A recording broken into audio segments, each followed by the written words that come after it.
The Bible. King James Version. Leviticus 1-27. Holiness.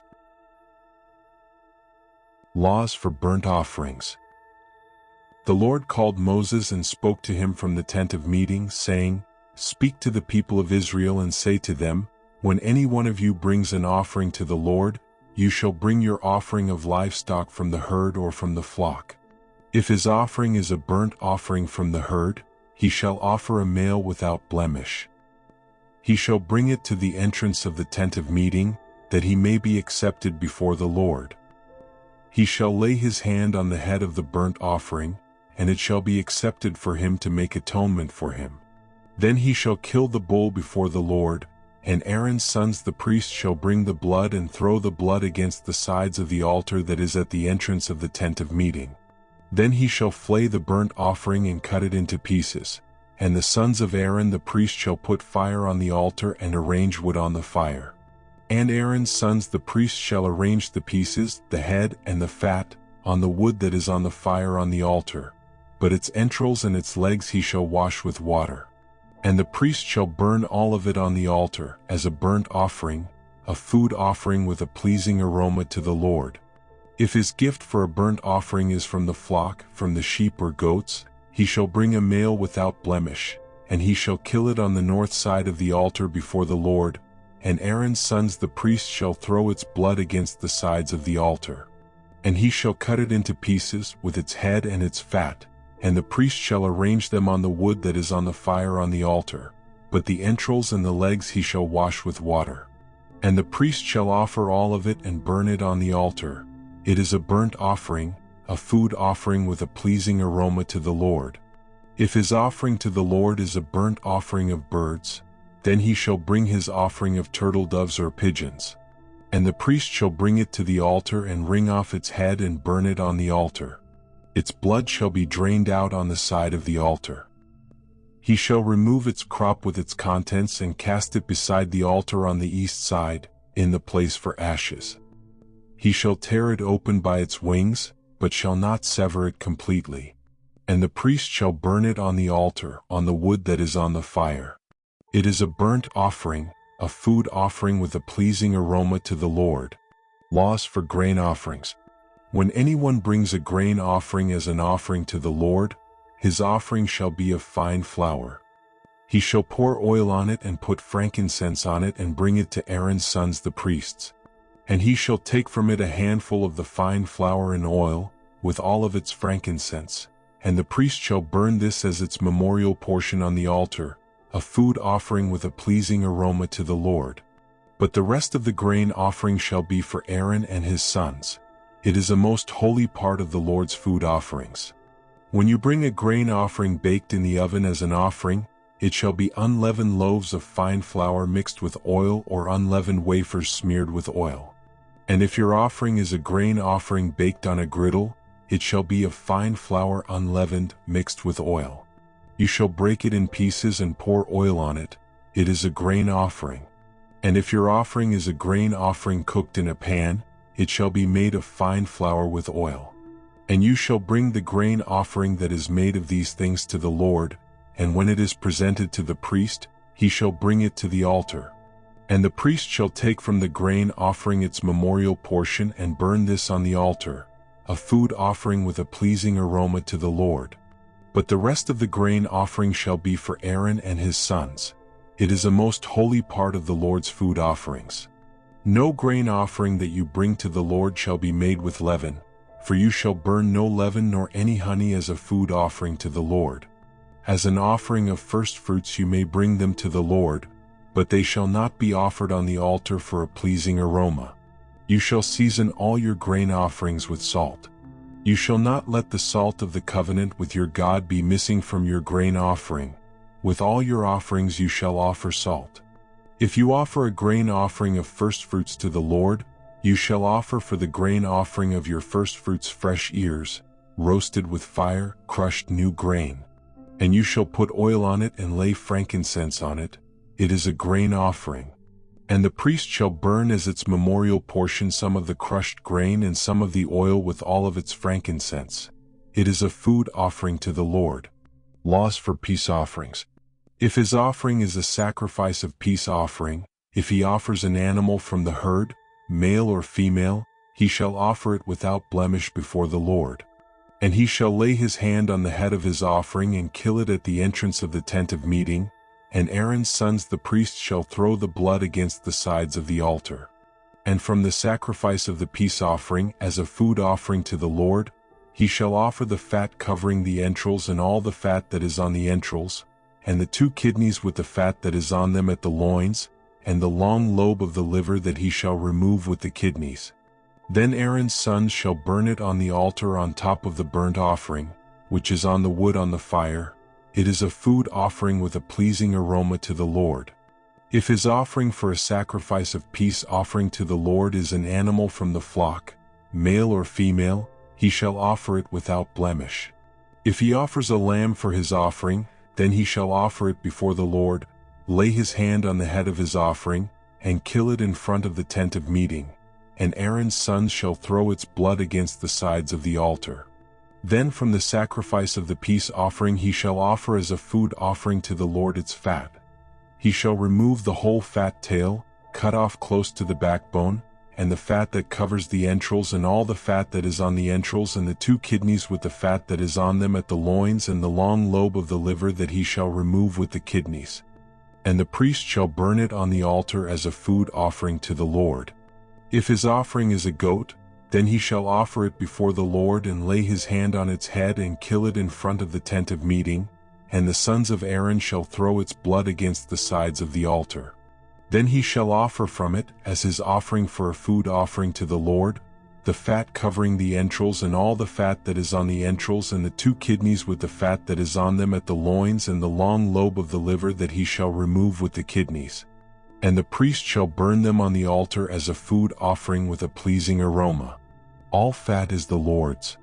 It shall be a statute forever throughout your generations, in all your dwelling places, that you eat neither fat nor blood. Laws for sin offerings.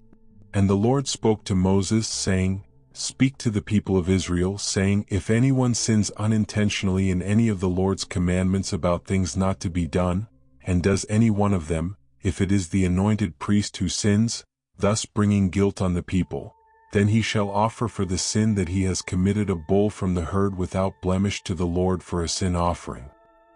He shall bring the bull to the entrance of the tent of meeting before the Lord and lay his hand on the head of the bull and kill the bull before the Lord. And the anointed priest shall take some of the blood of the bull and bring it into the tent of meeting, and the priest shall dip his finger in the blood and sprinkle part of the blood 7 times before the Lord in front of the veil of the sanctuary. And the priest shall put some of the blood on the horns of the altar of fragrant incense before the Lord that is in the tent of meeting, and all the rest of the blood of the bull he shall pour out at the base of the altar of burnt offering that is at the entrance of the tent of meeting. And all the fat of the bull of the sin offering he shall remove from it, the fat that covers the entrails and all the fat that is on the entrails and the 2 kidneys with the fat that is on them at the loins and the long lobe of the liver that he shall remove with the kidneys, just as these are taken from the ox of the sacrifice of the peace offerings. And the priest shall burn them on the altar of burnt offering.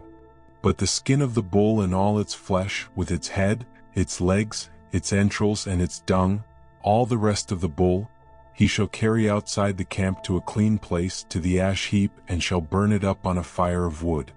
On the ash heap it shall be burned up. If the whole congregation of Israel sins unintentionally and the thing is hidden from the eyes of the assembly, and they do any one of the things that by the Lord's commandments ought not to be done, and they realize their guilt, when the sin which they have committed becomes known, the assembly shall offer a bull from the herd for a sin offering and bring it in front of the tent of meeting. And the elders of the congregation shall lay their hands on the head of the bull before the Lord, and the bull shall be killed before the Lord.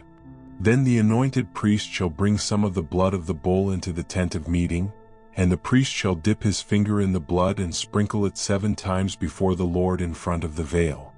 And he shall put some of the blood on the horns of the altar that is in the tent of meeting before the Lord, and the rest of the blood he shall pour out at the base of the altar of burnt offering that is at the entrance of the tent of meeting. And all its fat he shall take from it and burn on the altar. Thus shall he do with the bull. As he did with the bull of the sin offering, so shall he do with this.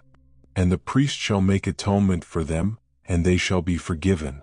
And he shall carry the bull outside the camp and burn it up as he burned the first bull. It is the sin offering for the assembly. When a leader sins, doing unintentionally any one of all the things that by the commandments of the Lord his God ought not to be done, and realizes his guilt, or the sin which he has committed is made known to him, he shall bring as his offering a goat, a male without blemish, and shall lay his hand on the head of the goat and kill it in the place where they kill the burnt offering before the Lord. It is a sin offering.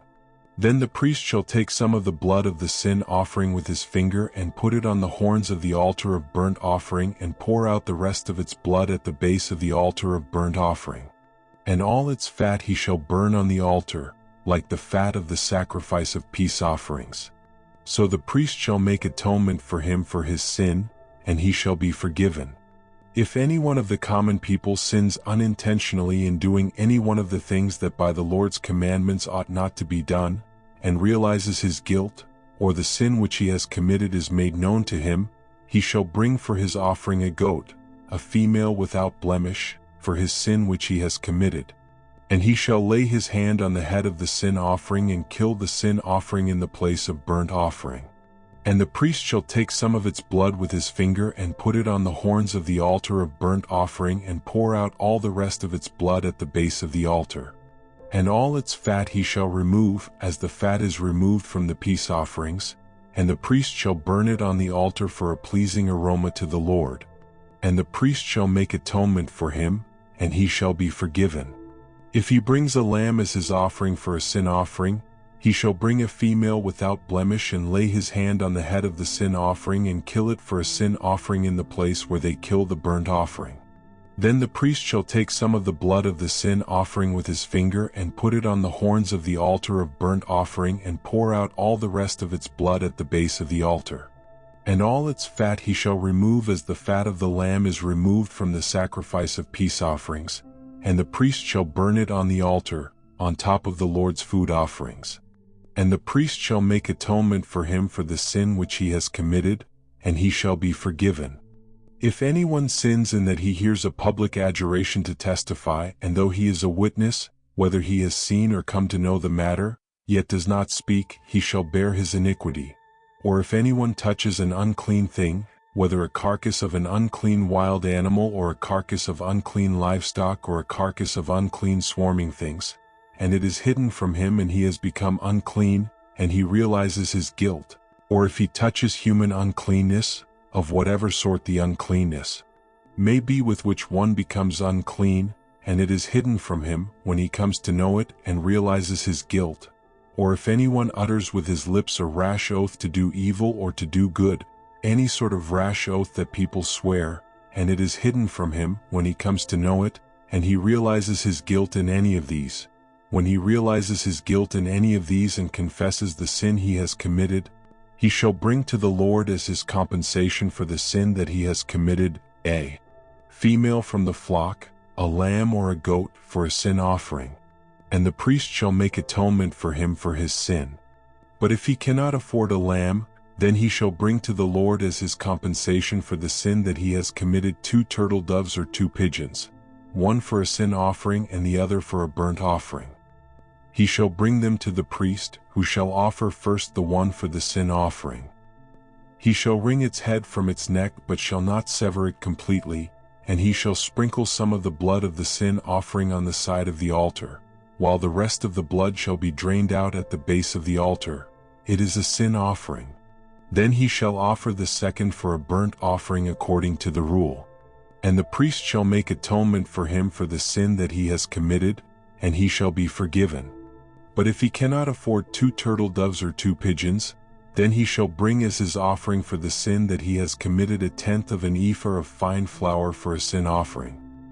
He shall put no oil on it and shall put no frankincense on it, for it is a sin offering. And he shall bring it to the priest, and the priest shall take a handful of it as its memorial portion and burn this on the altar, on the Lord's food offerings. It is a sin offering. Thus the priest shall make atonement for him for the sin which he has committed in any one of these things, and he shall be forgiven. and the remainder shall be for the priest, as in the grain offering. Laws for guilt offerings. The Lord spoke to Moses, saying, If anyone commits a breach of faith and sins unintentionally in any of the holy things of the Lord, he shall bring to the Lord as his compensation a ram without blemish out of the flock, valued in silver shekels, according to the shekel of the sanctuary, for a guilt offering. He shall also make restitution for what he has done amiss in the holy thing, and shall add a fifth to it and give it to the priest. And the priest shall make atonement for him with the ram of the guilt offering, and he shall be forgiven. If anyone sins, doing any of the things that by the Lord's commandments ought not to be done, though he did not know it, then realizes his guilt, he shall bear his iniquity. He shall bring to the priest a ram without blemish out of the flock, or its equivalent, for a guilt offering, and the priest shall make atonement for him for the mistake that he made unintentionally, and he shall be forgiven. It is a guilt offering. He has indeed incurred guilt before the Lord. The Lord spoke to Moses, saying, If anyone sins and commits a breach of faith against the Lord by deceiving his neighbor in a matter of deposit or security, or through robbery, or if he has oppressed his neighbor or has found something lost and lied about it, swearing falsely, in any of all the things that people do and sin thereby, if he has sinned and has realized his guilt and will restore what he took by robbery or what he got by oppression or the deposit that was committed to him or the lost thing that he found or anything about which he has sworn falsely, he shall restore it in full and shall add a fifth to it, and give it to him to whom it belongs on the day he realizes his guilt. And he shall bring to the priest as his compensation to the Lord a ram without blemish out of the flock, or its equivalent, for a guilt offering. And the priest shall make atonement for him before the Lord, and he shall be forgiven for any of the things that one may do and thereby become guilty. The priests and the offerings. The Lord spoke to Moses, saying, Command Aaron and his sons, saying, This is the law of the burnt offering. The burnt offering shall be on the hearth on the altar all night until the morning, and the fire of the altar shall be kept burning on it. And the priest shall put on his linen garment and put his linen undergarment on his body, and he shall take up the ashes to which the fire has reduced the burnt offering on the altar and put them beside the altar. Then he shall take off his garments and put on other garments and carry the ashes outside the camp to a clean place. The fire on the altar shall be kept burning on it, it shall not go out.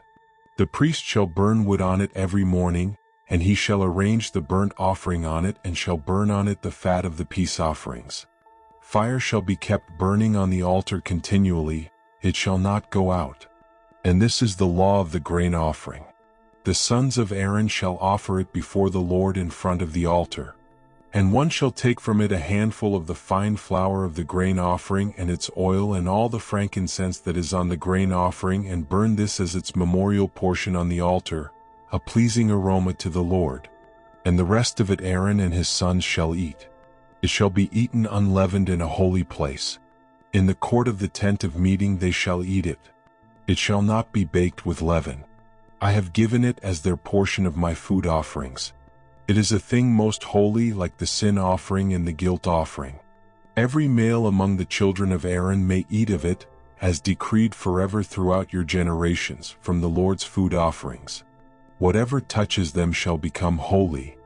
The Lord spoke to Moses, saying, This is the offering that Aaron and his sons shall offer to the Lord on the day when he is anointed. 1/10 of an ephah of fine flour as a regular grain offering, half of it in the morning and half in the evening. It shall be made with oil on a griddle. You shall bring it well mixed in baked pieces like a grain offering, and offer it for a pleasing aroma to the Lord. The priest from among Aaron's sons, who is anointed to succeed him, shall offer it to the Lord as decreed forever. The whole of it shall be burned. Every grain offering of a priest shall be wholly burned. It shall not be eaten. The Lord spoke to Moses, saying, Speak to Aaron and his sons, saying, This is the law of the sin offering. In the place where the burnt offering is killed shall the sin offering be killed before the Lord. It is most holy. The priest who offers it for sin shall eat it. In a holy place it shall be eaten, in the court of the tent of meeting. Whatever touches its flesh shall be holy, and when any of its blood is splashed on a garment, you shall wash that on which it was splashed in a holy place. And the earthenware vessel in which it is boiled shall be broken. But if it is boiled in a bronze vessel, that shall be scoured and rinsed in water. Every male among the priests may eat of it, it is most holy. But no sin offering shall be eaten from which any blood is brought into the tent of meeting to make atonement in the holy place. It shall be burned up with fire. This is the law of the guilt offering. It is most holy. In the place where they kill the burnt offering they shall kill the guilt offering, and its blood shall be thrown against the sides of the altar. And all its fat shall be offered, the fat tail, the fat that covers the entrails, the 2 kidneys with the fat that is on them at the loins, and the long lobe of the liver that he shall remove with the kidneys. The priest shall burn them on the altar as a food offering to the Lord. It is a guilt offering. Every male among the priests may eat of it. It shall be eaten in a holy place. It is most holy. The guilt offering is just like the sin offering. There is one law for them. The priest who makes atonement with it shall have it. And the priest who offers any man's burnt offering shall have for himself the skin of the burnt offering that he has offered. And every grain offering baked in the oven and all that is prepared on a pan or a griddle shall belong to the priest who offers it. And every grain offering mixed with oil or dry shall be shared equally among all the sons of Aaron. And this is the law of the sacrifice of peace offerings that one may offer to the Lord.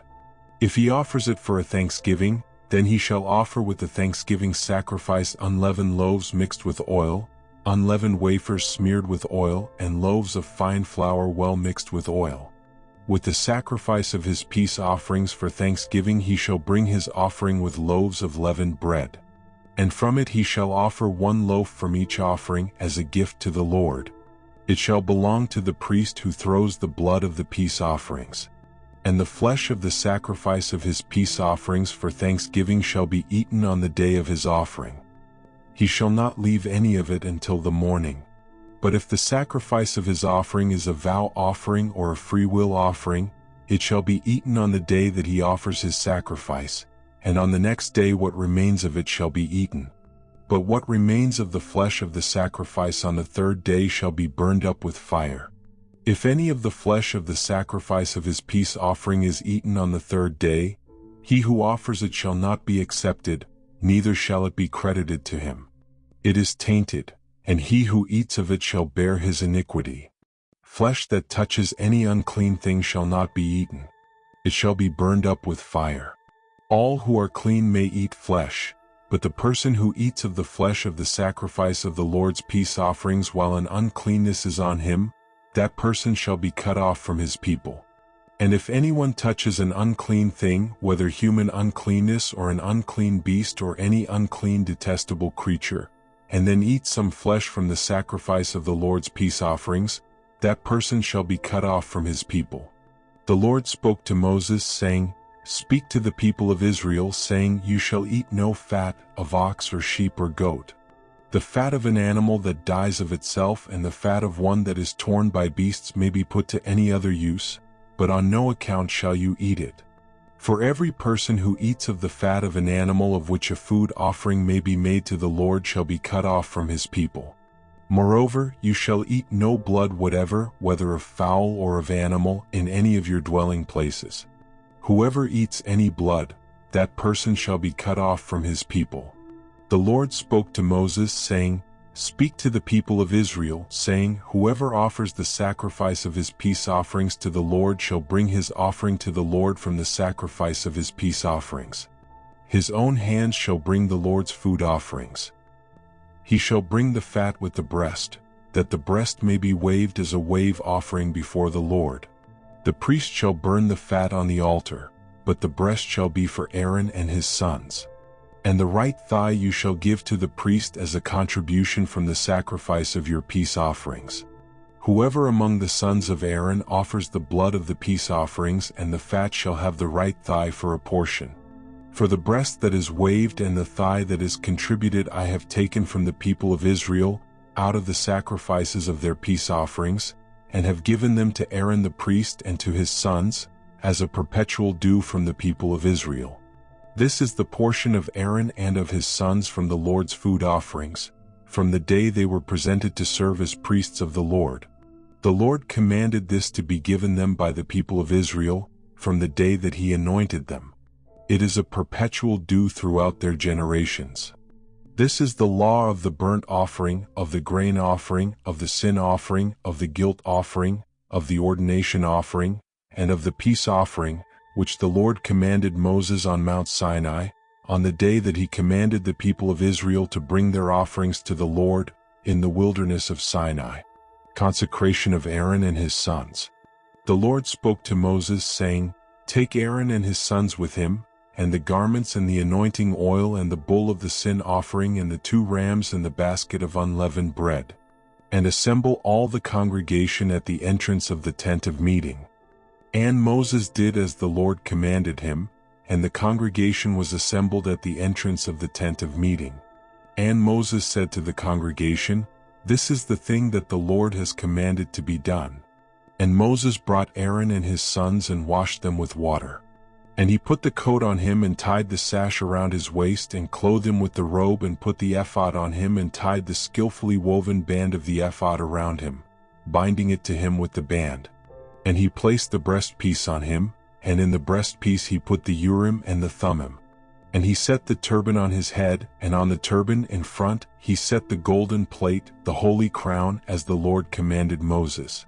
Then Moses took the anointing oil and anointed the tabernacle and all that was in it, and consecrated them.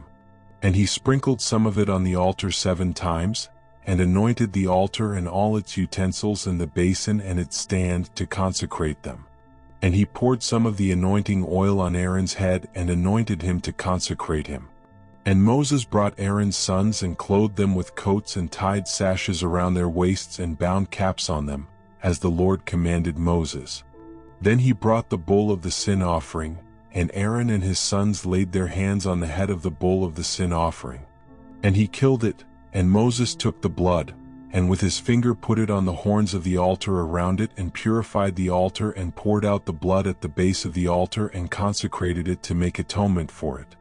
And he took all the fat that was on the entrails and the long lobe of the liver and the 2 kidneys with their fat, and Moses burned them on the altar. But the bull and its skin and its flesh and its dung he burned up with fire outside the camp, as the Lord commanded Moses. Then he presented the ram of the burnt offering, and Aaron and his sons laid their hands on the head of the ram. And he killed it, and Moses threw the blood against the sides of the altar. He cut the ram into pieces, and Moses burned the head and the pieces and the fat. He washed the entrails and the legs with water, and Moses burned the whole ram on the altar. It was a burnt offering with a pleasing aroma, a food offering for the Lord, as the Lord commanded Moses. Then he presented the other ram, the ram of ordination, and Aaron and his sons laid their hands on the head of the ram. And he killed it, and Moses took some of its blood and put it on the lobe of Aaron's right ear and on the thumb of his right hand and on the big toe of his right foot. Then he presented Aaron's sons, and Moses put some of the blood on the lobes of their right ears and on the thumbs of their right hands and on the big toes of their right feet. And Moses threw the blood against the sides of the altar. Then he took the fat and the fat tail and all the fat that was on the entrails and the long lobe of the liver and the 2 kidneys with their fat and the right thigh, and out of the basket of unleavened bread that was before the Lord he took 1 unleavened loaf and 1 loaf of bread with oil and 1 wafer and placed them on the pieces of fat and on the right thigh. And he put all these in the hands of Aaron and in the hands of his sons and waved them as a wave offering before the Lord. Then Moses took them from their hands and burned them on the altar with the burnt offering. This was an ordination offering with a pleasing aroma, a food offering to the Lord. And Moses took the breast and waved it for a wave offering before the Lord. It was Moses' portion of the ram of ordination, as the Lord commanded Moses. Then Moses took some of the anointing oil and of the blood that was on the altar and sprinkled it on Aaron and his garments, and also on his sons and his sons' garments. So he consecrated Aaron and his garments, and his sons' garments with him. And Moses said to Aaron and his sons, "Boil the flesh at the entrance of the tent of meeting, and there eat it and the bread that is in the basket of ordination offerings as I commanded, saying, Aaron and his sons shall eat it. And what remains of the flesh and the bread you shall burn up with fire. And you shall not go outside the entrance of the tent of meeting for 7 days, until the days of your ordination are completed, for it will take 7 days to ordain you. As has been done today, the Lord has commanded to be done to make atonement for you. At the entrance of the tent of meeting you shall remain day and night for 7 days, performing what the Lord has charged, so that you do not die, for so I have been commanded. And Aaron and his sons did all the things that the Lord commanded by Moses. The Lord accepts Aaron's offering. On the 8th day Moses called Aaron and his sons and the elders of Israel, and he said to Aaron, "Take for yourself a bull calf for a sin offering and a ram for a burnt offering, both without blemish, and offer them before the Lord. And say to the people of Israel, Take a male goat for a sin offering and a calf and a lamb, both a year old without blemish, for a burnt offering, and an ox and a ram for peace offerings, to sacrifice before the Lord, and a grain offering mixed with oil, for today the Lord will appear to you." And they brought what Moses commanded in front of the tent of meeting, and all the congregation drew near and stood before the Lord. And Moses said, "This is the thing that the Lord commanded you to do, that the glory of the Lord may appear to you." Then Moses said to Aaron, "Draw near to the altar and offer your sin offering and your burnt offering and make atonement for yourself and for the people, and bring the offering of the people and make atonement for them as the Lord has commanded." So Aaron drew near to the altar and killed the calf of the sin offering, which was for himself. And the sons of Aaron presented the blood to him, and he dipped his finger in the blood and put it on the horns of the altar and poured out the blood at the base of the altar. But the fat and the kidneys and the long lobe of the liver from the sin offering he burned on the altar, as the Lord commanded Moses. The flesh and the skin he burned up with fire outside the camp. Then he killed the burnt offering, and Aaron's sons handed him the blood, and he threw it against the sides of the altar. And they handed the burnt offering to him, piece by piece, and the head, and he burned them on the altar. And he washed the entrails and the legs and burned them with the burnt offering on the altar. Then he presented the people's offering and took the goat of the sin offering that was for the people and killed it and offered it as a sin offering like the first one. And he presented the burnt offering and offered it according to the rule. And he presented the grain offering, took a handful of it and burned it on the altar, besides the burnt offering of the morning. Then he killed the ox and the ram, the sacrifice of peace offerings for the people. And Aaron's sons handed him the blood, and he threw it against the sides of the altar. But the fat pieces of the ox and of the ram, the fat tail and that which covers the entrails and the kidneys and the long lobe of the liver, they put the fat pieces on the breasts, and he burned the fat pieces on the altar. But the breasts and the right thigh Aaron waved for a wave offering before the Lord, as Moses commanded. Then Aaron lifted up his hands toward the people and blessed them, and he came down from offering the sin offering and the burnt offering and the peace offerings. And Moses and Aaron went into the tent of meeting, and when they came out they blessed the people, and the glory of the Lord appeared to all the people. And fire came out from before the Lord and consumed the burnt offering and the pieces of fat on the altar. And when all the people saw it, they shouted and fell on their faces. The death of Nadab and Abihu. Now Nadab and Abihu, the sons of Aaron, each took his censer and put fire in it and laid incense on it and offered unauthorized fire before the Lord, which he had not commanded them. And fire came out from before the Lord and consumed them, and they died before the Lord. Then Moses said to Aaron, "This is what the Lord has said, Among those who are near me I will be sanctified, and before all the people I will be glorified." And Aaron held his peace. And Moses called Mishael and Elzaphan, the sons of Uzziel the uncle of Aaron, and said to them, "Come near, carry your brothers away from the front of the sanctuary and out of the camp." So they came near and carried them in their coats out of the camp, as Moses had said. And Moses said to Aaron and to Eleazar and Ithamar his sons, "Do not let the hair of your heads hang loose, and do not tear your clothes, lest you die, and wrath come upon all the congregation. But let your brothers, the whole house of Israel, bewail the burning that the Lord has kindled. And do not go outside the entrance of the tent of meeting, lest you die, for the anointing oil of the Lord is upon you." And they did according to the word of Moses. And the Lord spoke to Aaron, saying, Drink no wine or strong drink, you or your sons with you, when you go into the tent of meeting, lest you die. It shall be a statute forever throughout your generations.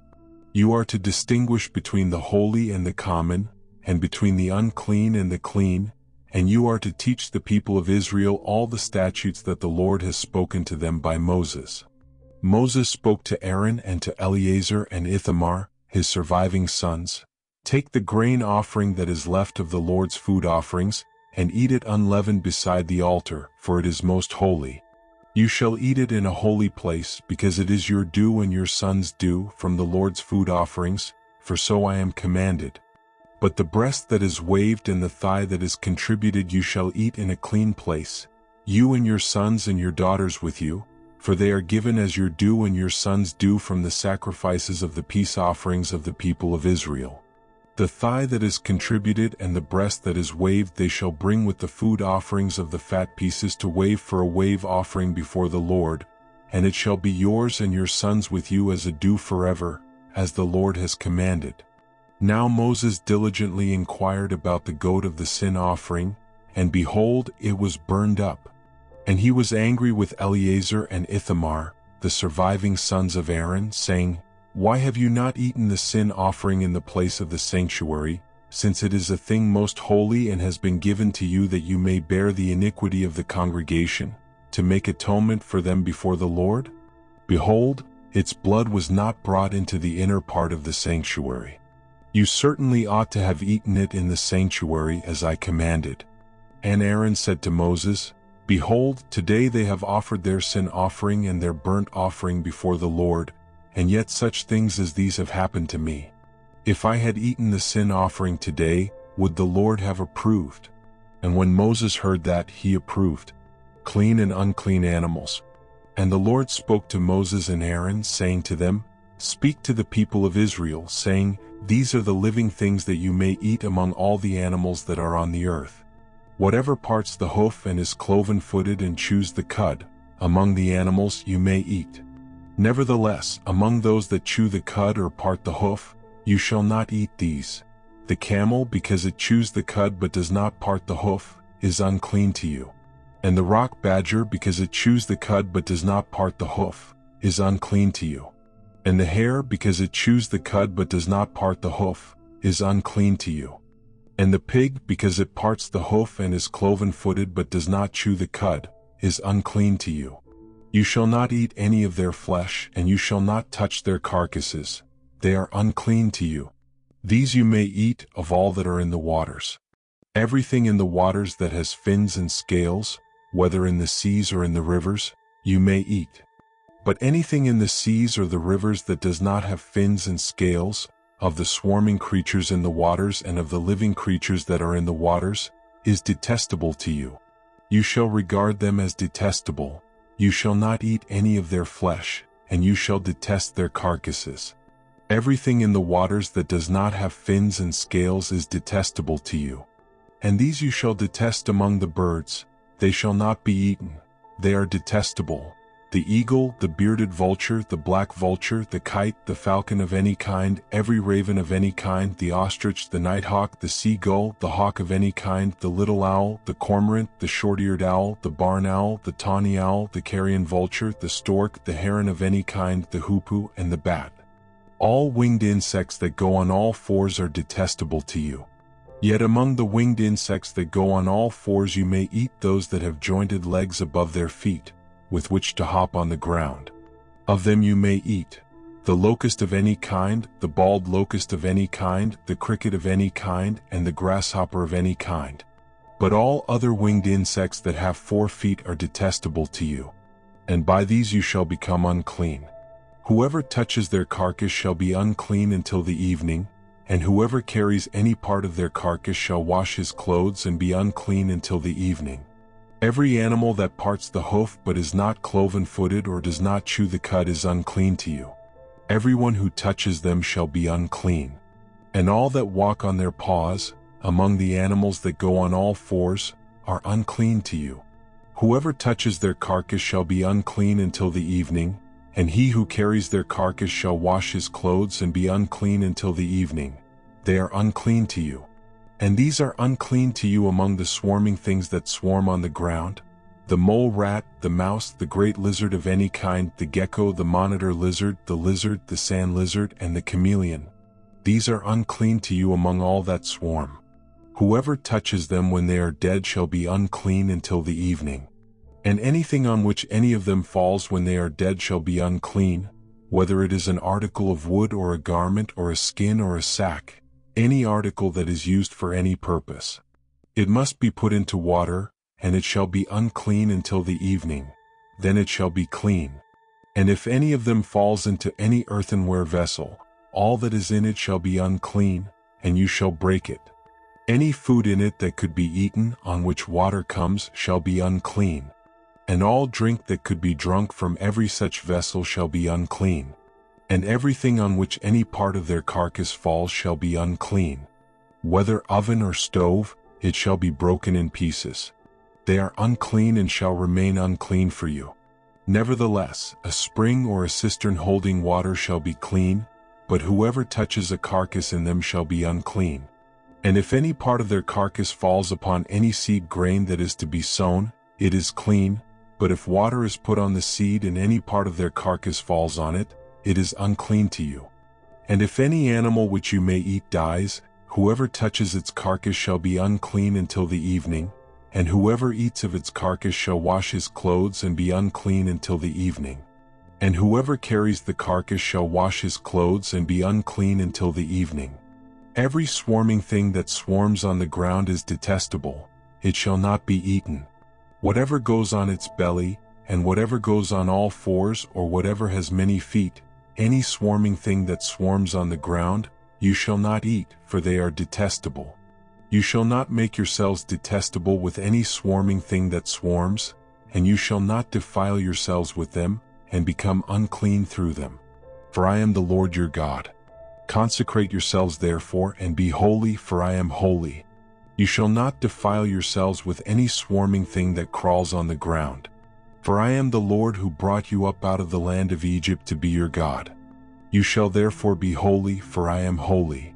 This is the law about beast and bird and every living creature that moves through the waters and every creature that swarms on the ground, to make a distinction between the unclean and the clean, and between the living creature that may be eaten and the living creature that may not be eaten. Purification after childbirth. The Lord spoke to Moses, saying, Speak to the people of Israel, saying, If a woman conceives and bears a male child, then she shall be unclean 7 days. As at the time of her menstruation she shall be unclean. And on the 8th day the flesh of his foreskin shall be circumcised. Then she shall continue for 33 days in the blood of her purifying. She shall not touch anything holy, nor come into the sanctuary, until the days of her purifying are completed. But if she bears a female child, then she shall be unclean 2 weeks, as in her menstruation. And she shall continue in the blood of her purifying for 66 days. And when the days of her purifying are completed, whether for a son or for a daughter, she shall bring to the priest at the entrance of the tent of meeting a lamb a year old for a burnt offering, and a pigeon or a turtle-dove for a sin offering, and he shall offer it before the Lord and make atonement for her. Then she shall be clean from the flow of her blood. This is the law for her who bears a child, either male or female.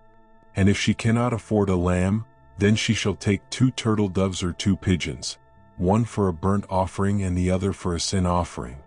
And the priest shall make atonement for her, and she shall be clean. Laws about leprosy.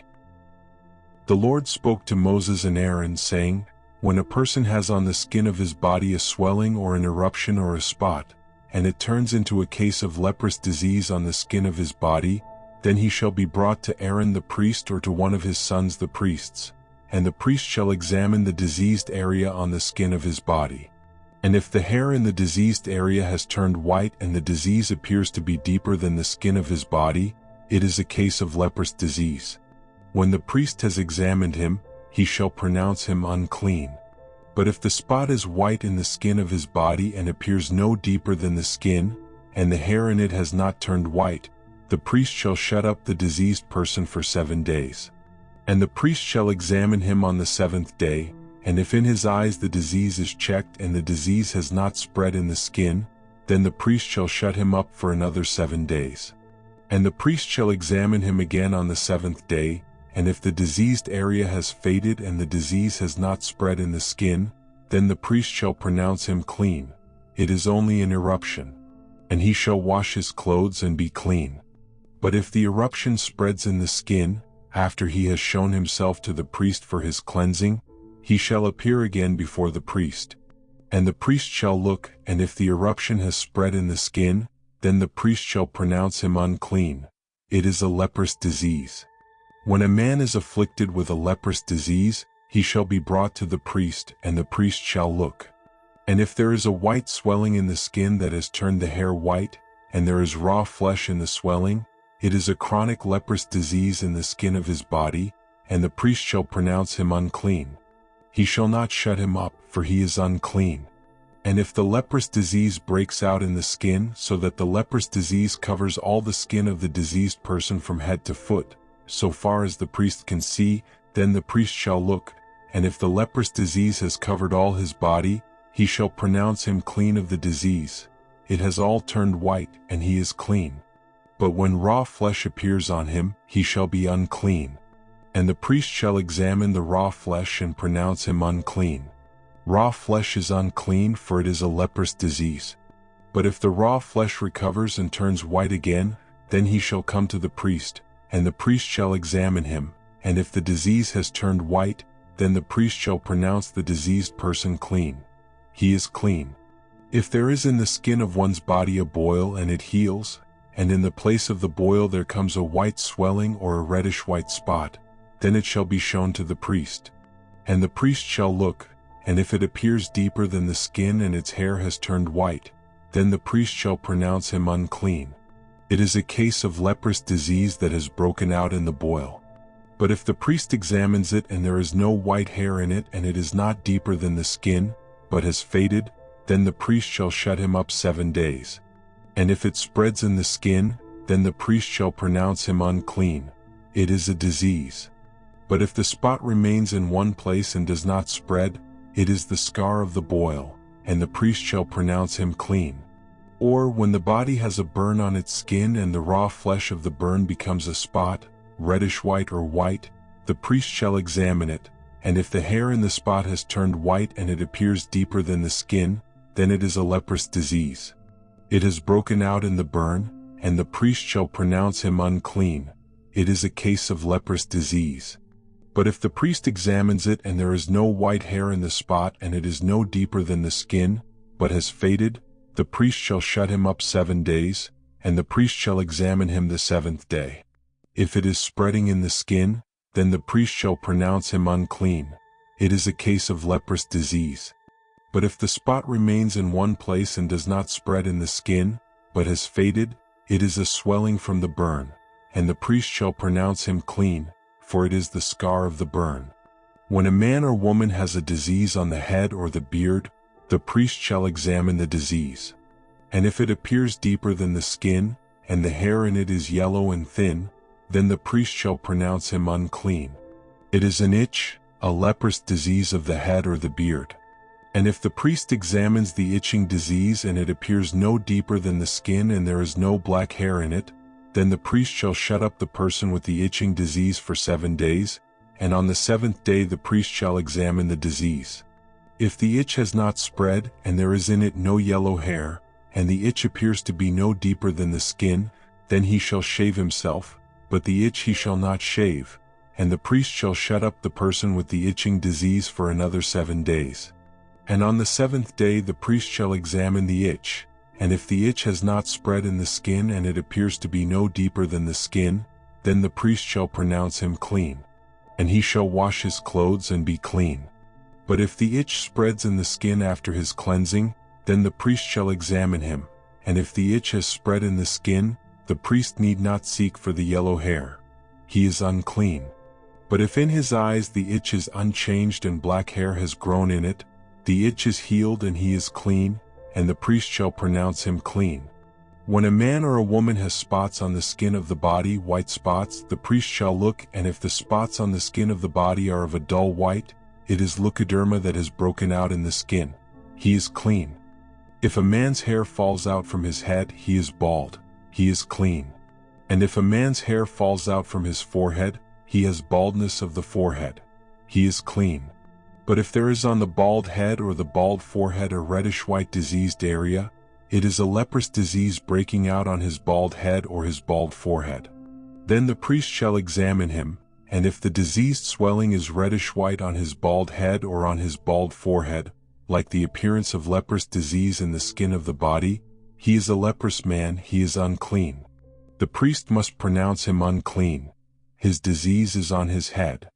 The leprous person who has the disease shall wear torn clothes and let the hair of his head hang loose, and he shall cover his upper lip and cry out, "Unclean, unclean." He shall remain unclean as long as he has the disease. He is unclean.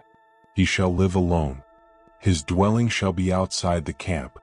When there is a case of leprous disease in a garment, whether a woolen or a linen garment, in warp or woof of linen or wool, or in a skin or in anything made of skin, if the disease is greenish or reddish in the garment, or in the skin or in the warp or the woof or in any article made of skin, it is a case of leprous disease, and it shall be shown to the priest.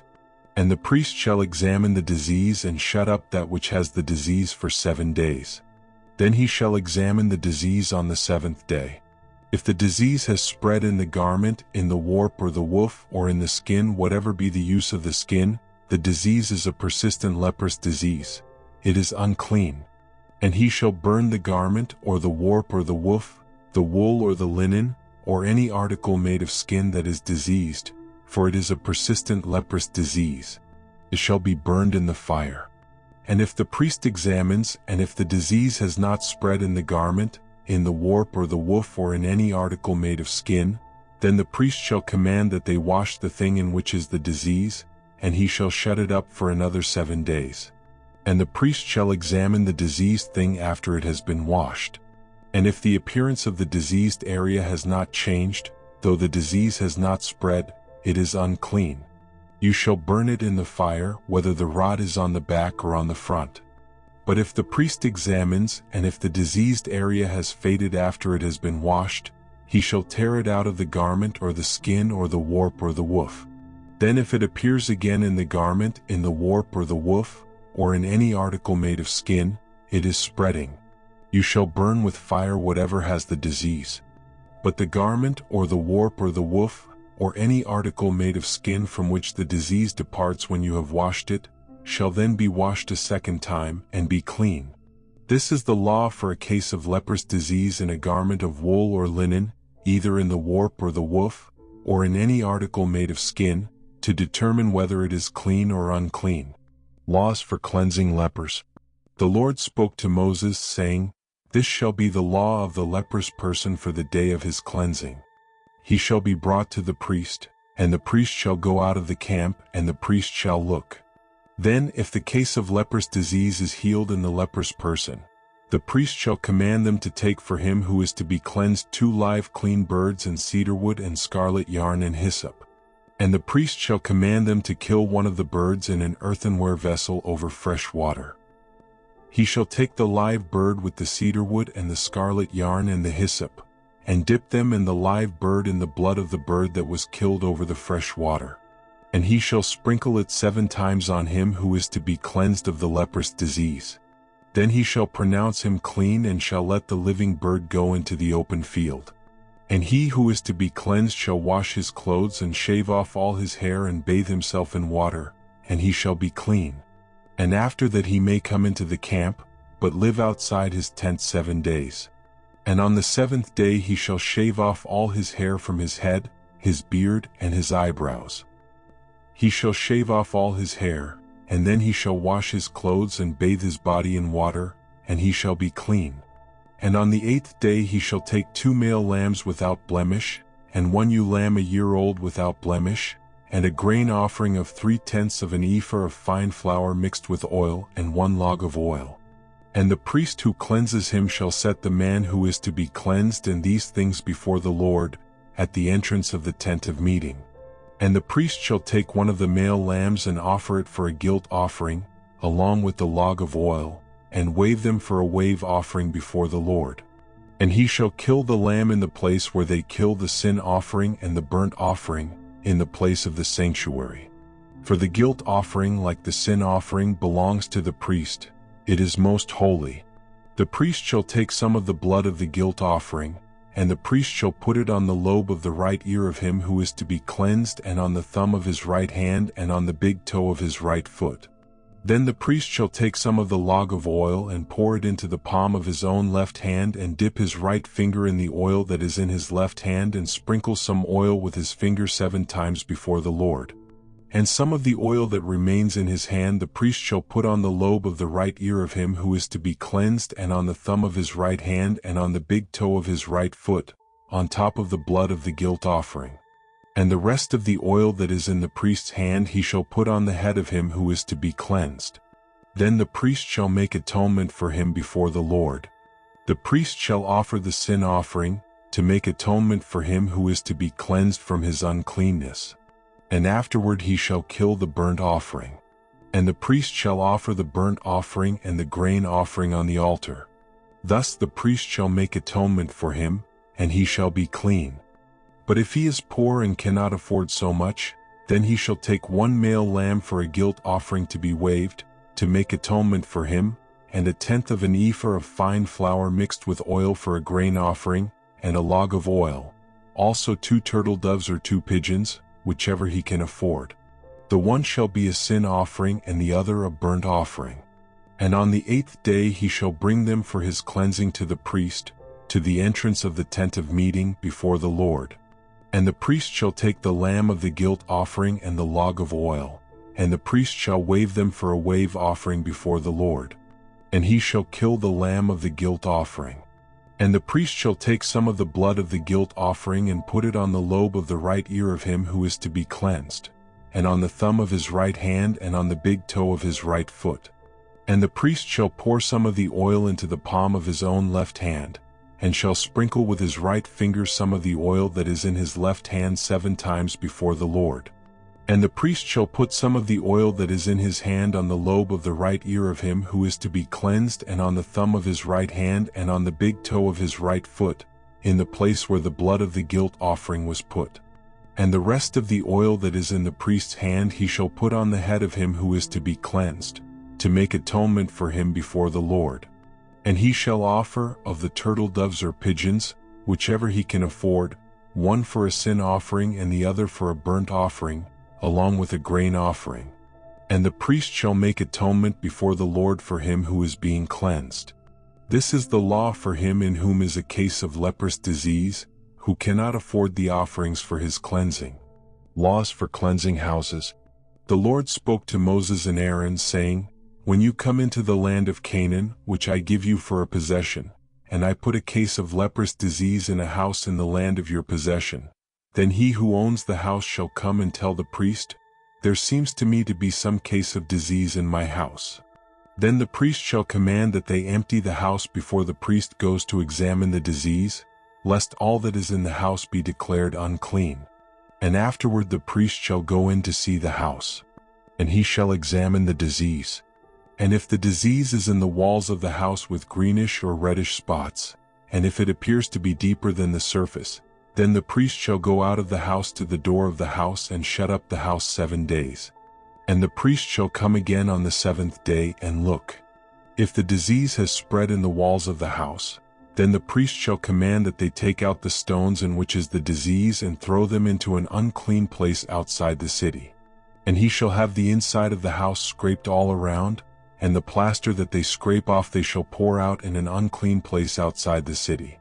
Then they shall take other stones and put them in the place of those stones, and he shall take other plaster and plaster the house. If the disease breaks out again in the house after he has taken out the stones and scraped the house and plastered it, then the priest shall go and look. And if the disease has spread in the house, it is a persistent leprous disease in the house, it is unclean. And he shall break down the house, its stones and timber and all the plaster of the house, and he shall carry them out of the city to an unclean place. Moreover, whoever enters the house while it is shut up shall be unclean until the evening, and whoever sleeps in the house shall wash his clothes, and whoever eats in the house shall wash his clothes. But if the priest comes and looks, and if the disease has not spread in the house after the house was plastered, then the priest shall pronounce the house clean, for the disease is healed. And for the cleansing of the house he shall take 2 small birds, with cedar wood and scarlet yarn and hyssop, and shall kill one of the birds in an earthenware vessel over fresh water, and shall take the cedar wood and the hyssop and the scarlet yarn, along with the live bird, and dip them in the blood of the bird that was killed and in the fresh water, and sprinkle the house 7 times. Thus he shall cleanse the house with the blood of the bird, and with the fresh water, and with the live bird, and with the cedar wood and hyssop and scarlet yarn. And he shall let the live bird go out of the city into the open country. So he shall make atonement for the house, and it shall be clean. This is the law for any case of leprous disease, for an itch, for leprous disease in a garment or in a house, and for a swelling or an eruption or a spot, to show when it is unclean and when it is clean. This is the law for leprous disease. Laws about bodily discharges. The Lord spoke to Moses and Aaron, saying, "Speak to the people of Israel and say to them, when any man has a discharge from his body, his discharge is unclean. And this is the law of his uncleanness for a discharge. Whether his body runs with his discharge or his body is blocked up by his discharge, it is his uncleanness. Every bed on which the one with the discharge lies shall be unclean, and everything on which he sits shall be unclean. And anyone who touches his bed shall wash his clothes and bathe himself in water and be unclean until the evening. And whoever sits on anything on which the one with the discharge has sat shall wash his clothes and bathe himself in water and be unclean until the evening. And whoever touches the body of the one with the discharge shall wash his clothes and bathe himself in water and be unclean until the evening. And if the one with the discharge spits on someone who is clean, then he shall wash his clothes and bathe himself in water and be unclean until the evening. And any saddle on which the one with the discharge rides shall be unclean. And whoever touches anything that was under him shall be unclean until the evening. And whoever carries such things shall wash his clothes and bathe himself in water and be unclean until the evening. Anyone whom the one with the discharge touches without having rinsed his hands in water shall wash his clothes and bathe himself in water and be unclean until the evening.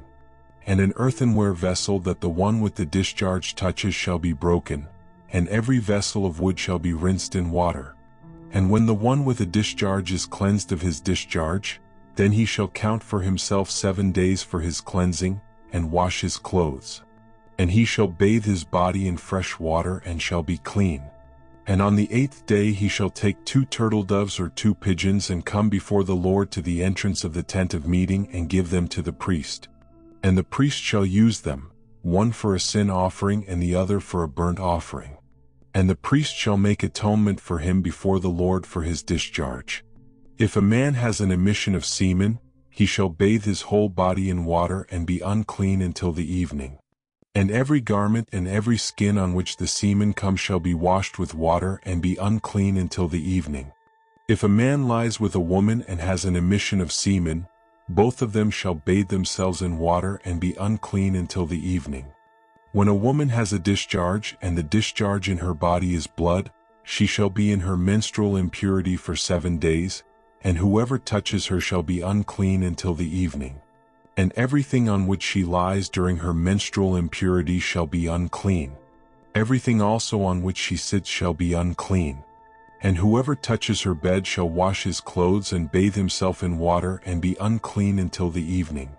And whoever touches anything on which she sits shall wash his clothes and bathe himself in water and be unclean until the evening. Whether it is the bed or anything on which he sits, when he touches it he shall be unclean until the evening. And if any man lies with her and her menstrual impurity comes upon him, he shall be unclean 7 days, and every bed on which he lies shall be unclean. If a woman has a discharge of blood for many days, not at the time of her menstrual impurity, or if she has a discharge beyond the time of her impurity, all the days of the discharge she shall continue in uncleanness. As in the days of her impurity she shall be unclean. Every bed on which she lies, all the days of her discharge, shall be to her as the bed of her impurity. And everything on which she sits shall be unclean, as in the uncleanness of her menstrual impurity. And whoever touches these things shall be unclean, and shall wash his clothes and bathe himself in water and be unclean until the evening. But if she is cleansed of her discharge, she shall count for herself 7 days, and after that she shall be clean. And on the 8th day she shall take 2 turtle doves or 2 pigeons and bring them to the priest, to the entrance of the tent of meeting. And the priest shall use one for a sin offering and the other for a burnt offering. And the priest shall make atonement for her before the Lord for her unclean discharge. Thus you shall keep the people of Israel separate from their uncleanness, lest they die in their uncleanness by defiling my tabernacle that is in their midst.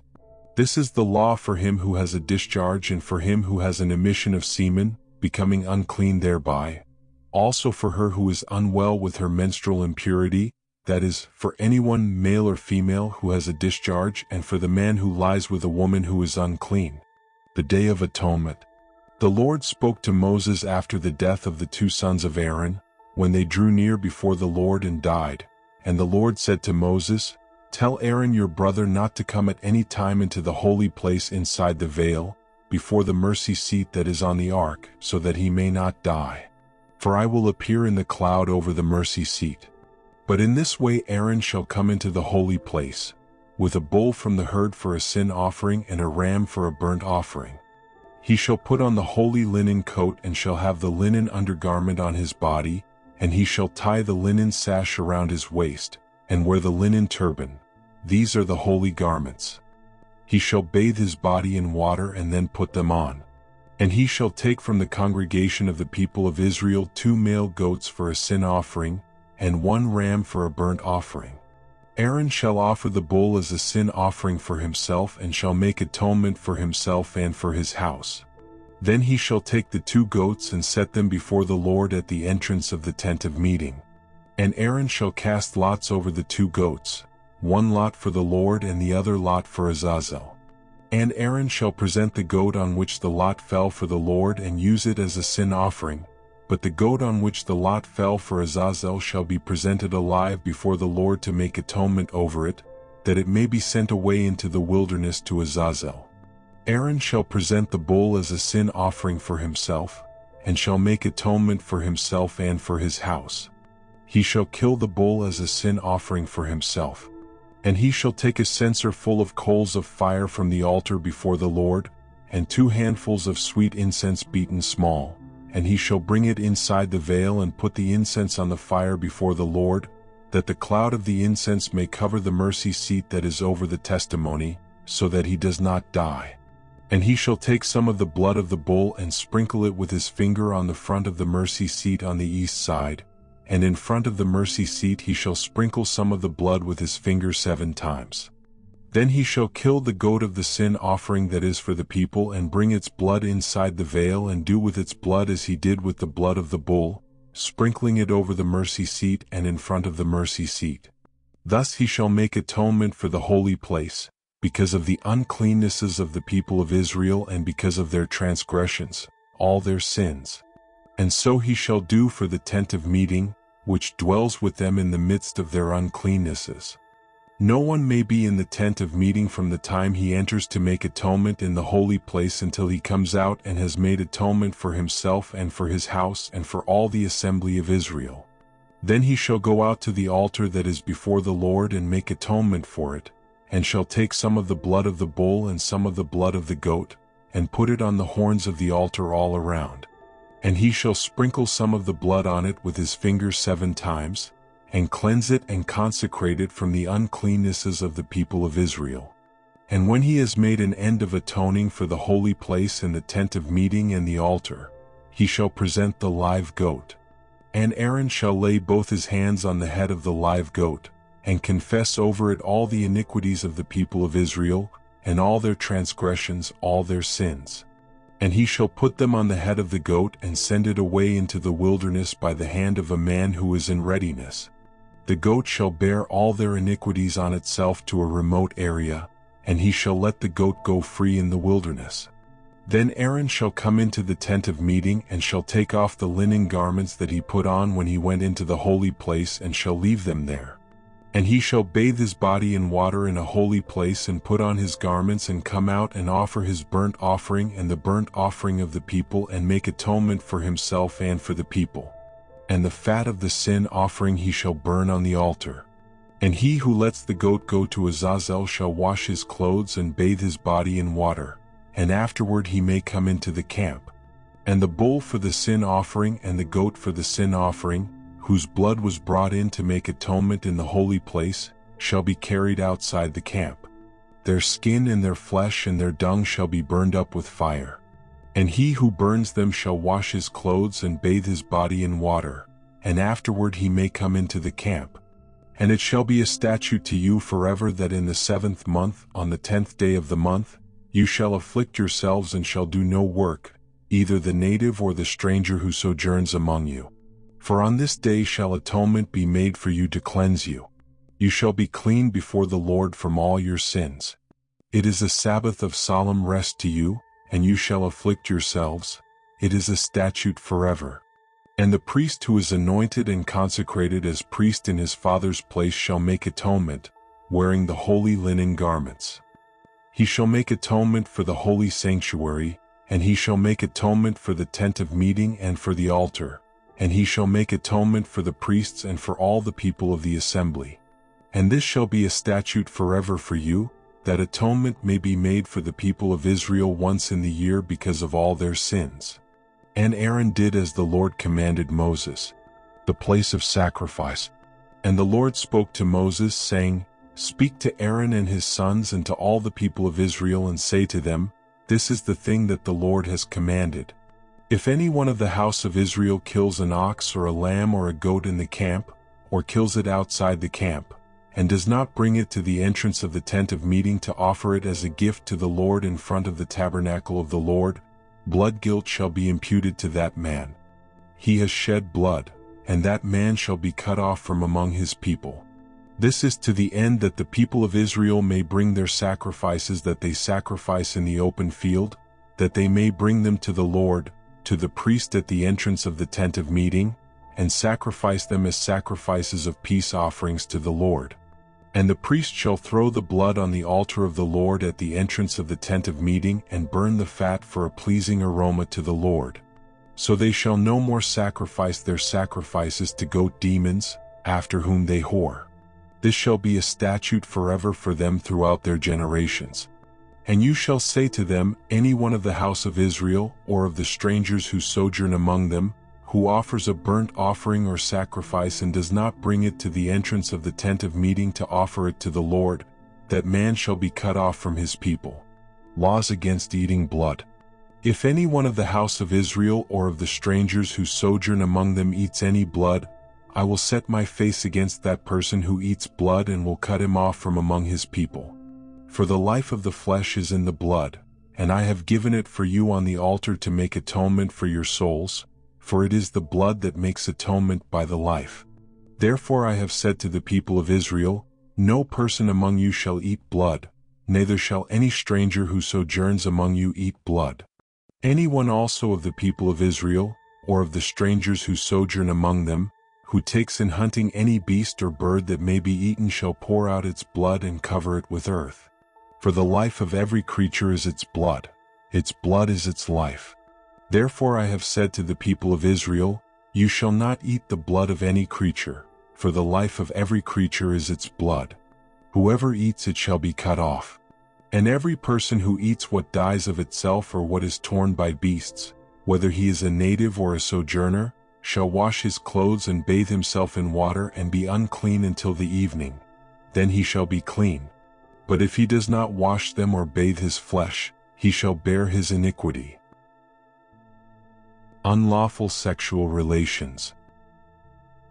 And the Lord spoke to Moses, saying, Speak to the people of Israel and say to them, I am the Lord your God.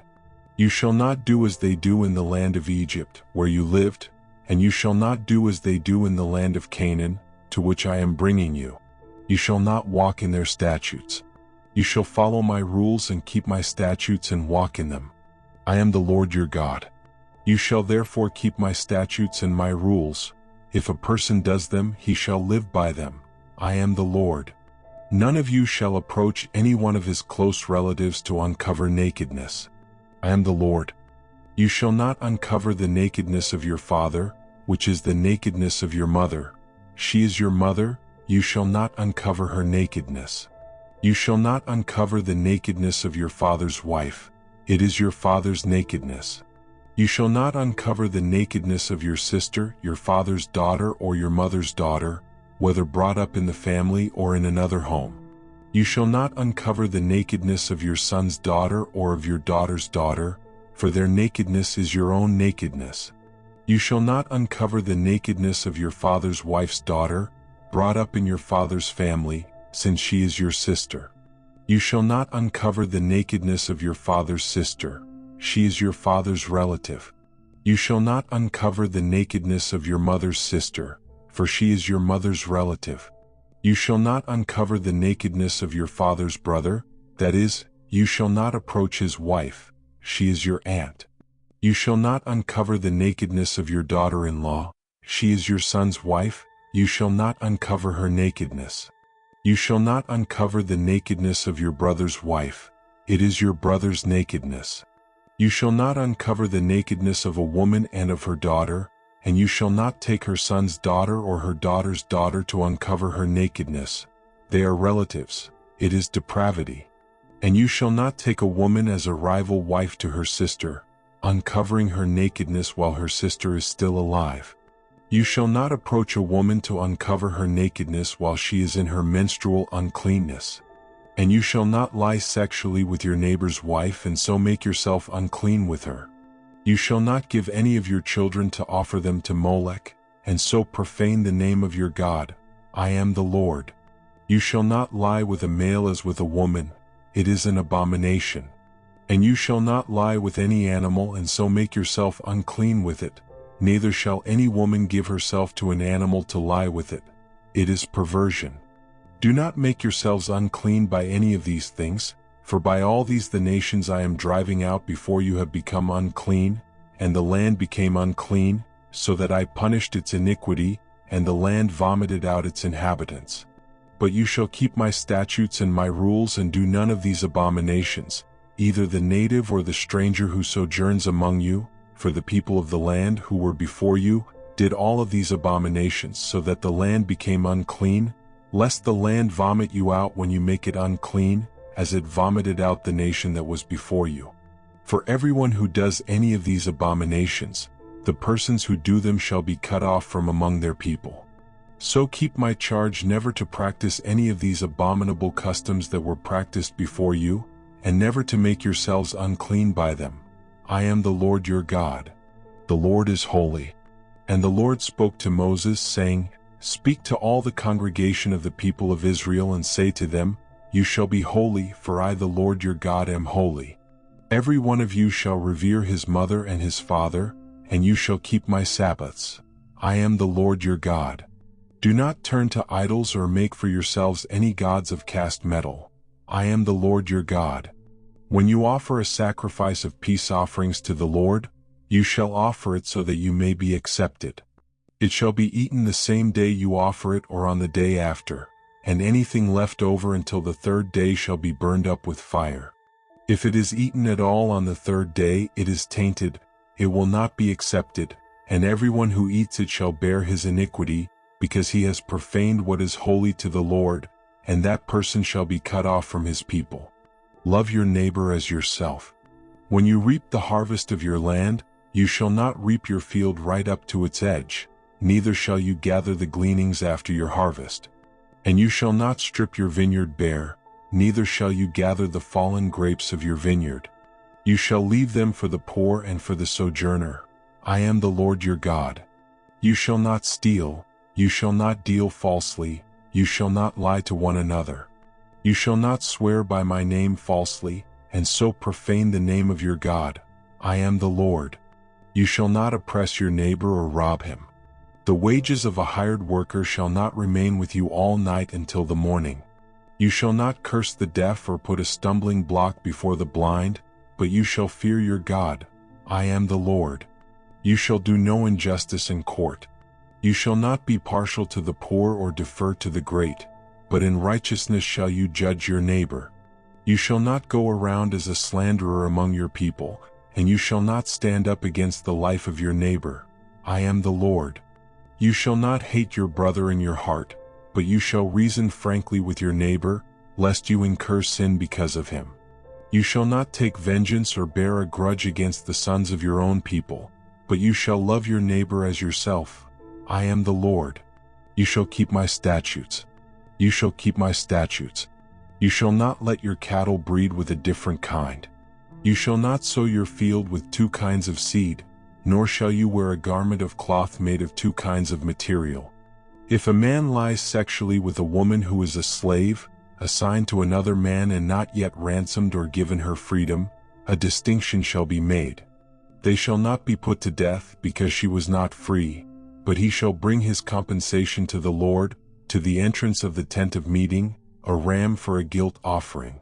And the priest shall make atonement for him with the ram of the guilt offering before the Lord for his sin that he has committed, and he shall be forgiven for the sin that he has committed.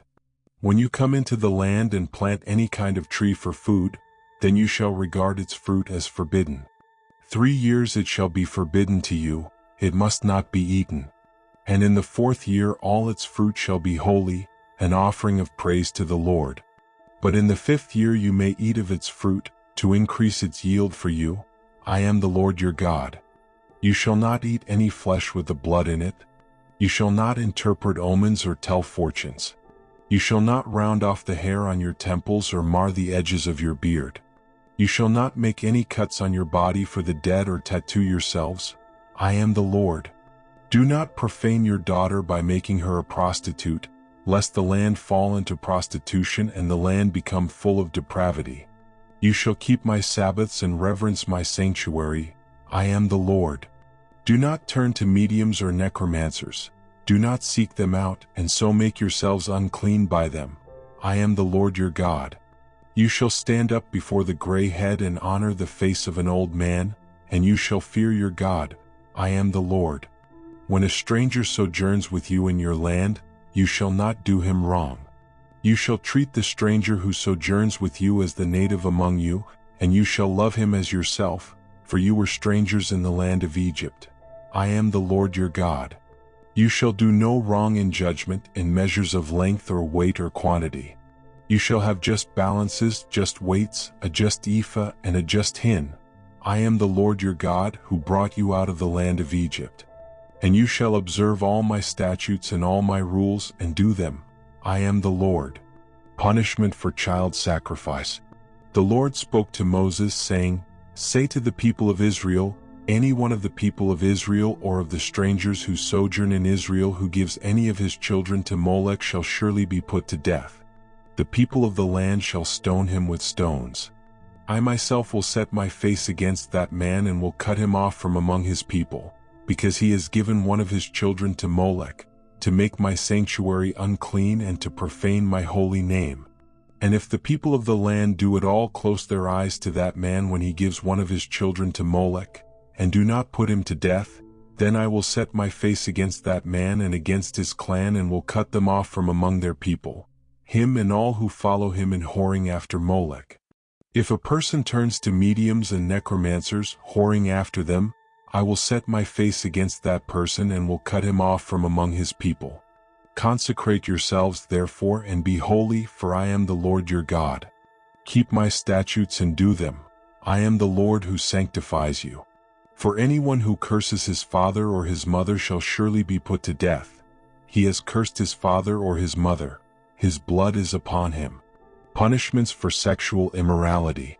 If a man commits adultery with the wife of his neighbor, both the adulterer and the adulteress shall surely be put to death. If a man lies with his father's wife, he has uncovered his father's nakedness. Both of them shall surely be put to death. Their blood is upon them. If a man lies with his daughter-in-law, both of them shall surely be put to death. They have committed perversion. Their blood is upon them. If a man lies with a male as with a woman, both of them have committed an abomination. They shall surely be put to death. Their blood is upon them. If a man takes a woman and her mother also, it is depravity. He and they shall be burned with fire, that there may be no depravity among you. If a man lies with an animal, he shall surely be put to death, and you shall kill the animal. If a woman approaches any animal and lies with it, you shall kill the woman and the animal. They shall surely be put to death. Their blood is upon them. If a man takes his sister, a daughter of his father or a daughter of his mother, and sees her nakedness, and she sees his nakedness, it is a disgrace, and they shall be cut off in the sight of the children of their people. He has uncovered his sister's nakedness, and he shall bear his iniquity. If a man lies with a woman during her menstrual period and uncovers her nakedness, he has made naked her fountain, and she has uncovered the fountain of her blood. Both of them shall be cut off from among their people. You shall not uncover the nakedness of your mother's sister or of your father's sister, for that is to make naked one's relative. They shall bear their iniquity. If a man lies with his uncle's wife, he has uncovered his uncle's nakedness. They shall bear their sin. They shall die childless. If a man takes his brother's wife, it is impurity. He has uncovered his brother's nakedness. They shall be childless. You shall be holy. You shall therefore keep all my statutes and all my rules and do them, that the land where I am bringing you to live may not vomit you out. And you shall not walk in the customs of the nation that I am driving out before you, for they did all these things, and therefore I detested them. But I have said to you, you shall inherit their land, and I will give it to you to possess, a land flowing with milk and honey. I am the Lord your God, who has separated you from the peoples. You shall therefore separate the clean beast from the unclean, and the unclean bird from the clean. You shall not make yourselves detestable by beast or by bird or by anything with which the ground crawls, which I have set apart for you to hold unclean. You shall be holy to me, for I the Lord am holy and have separated you from the peoples, that you should be mine. A man or a woman who is a medium or a necromancer shall surely be put to death. They shall be stoned with stones, their blood shall be upon them. Holiness and the priests.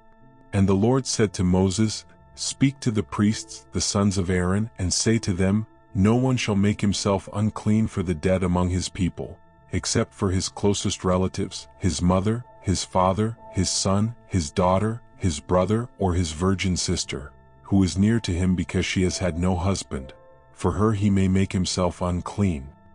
He shall not make himself unclean as a husband among his people and so profane himself.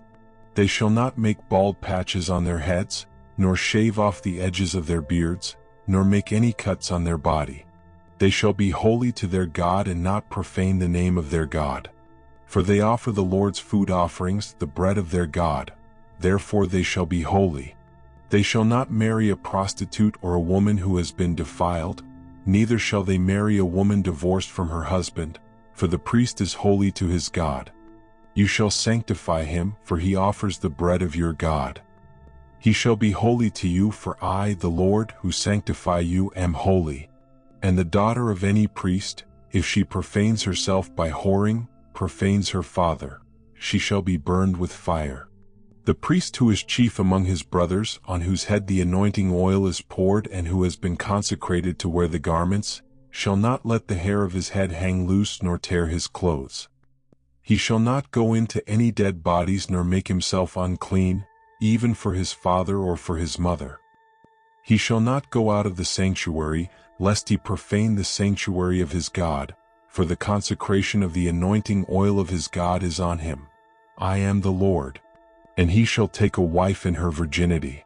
A widow or a divorced woman, or a woman who has been defiled or a prostitute, these he shall not marry.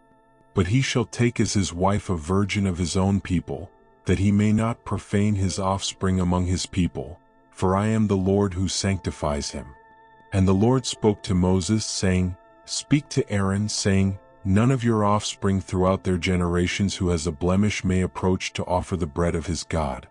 For no one who has a blemish shall draw near, a man blind or lame, or one who has a mutilated face or a limb too long, or a man who has an injured foot or an injured hand, or a hunchback or a dwarf or a man with a defect in his sight or an itching disease or scabs or crushed testicles. No man of the offspring of Aaron the priest who has a blemish shall come near to offer the Lord's food offerings. Since he has a blemish, he shall not come near to offer the bread of his God. He may eat the bread of his God, both of the most holy and of the holy things, but he shall not go through the veil or approach the altar, because he has a blemish, that he may not profane my sanctuaries, for I am the Lord who sanctifies them. So Moses spoke to Aaron and to his sons and to all the people of Israel.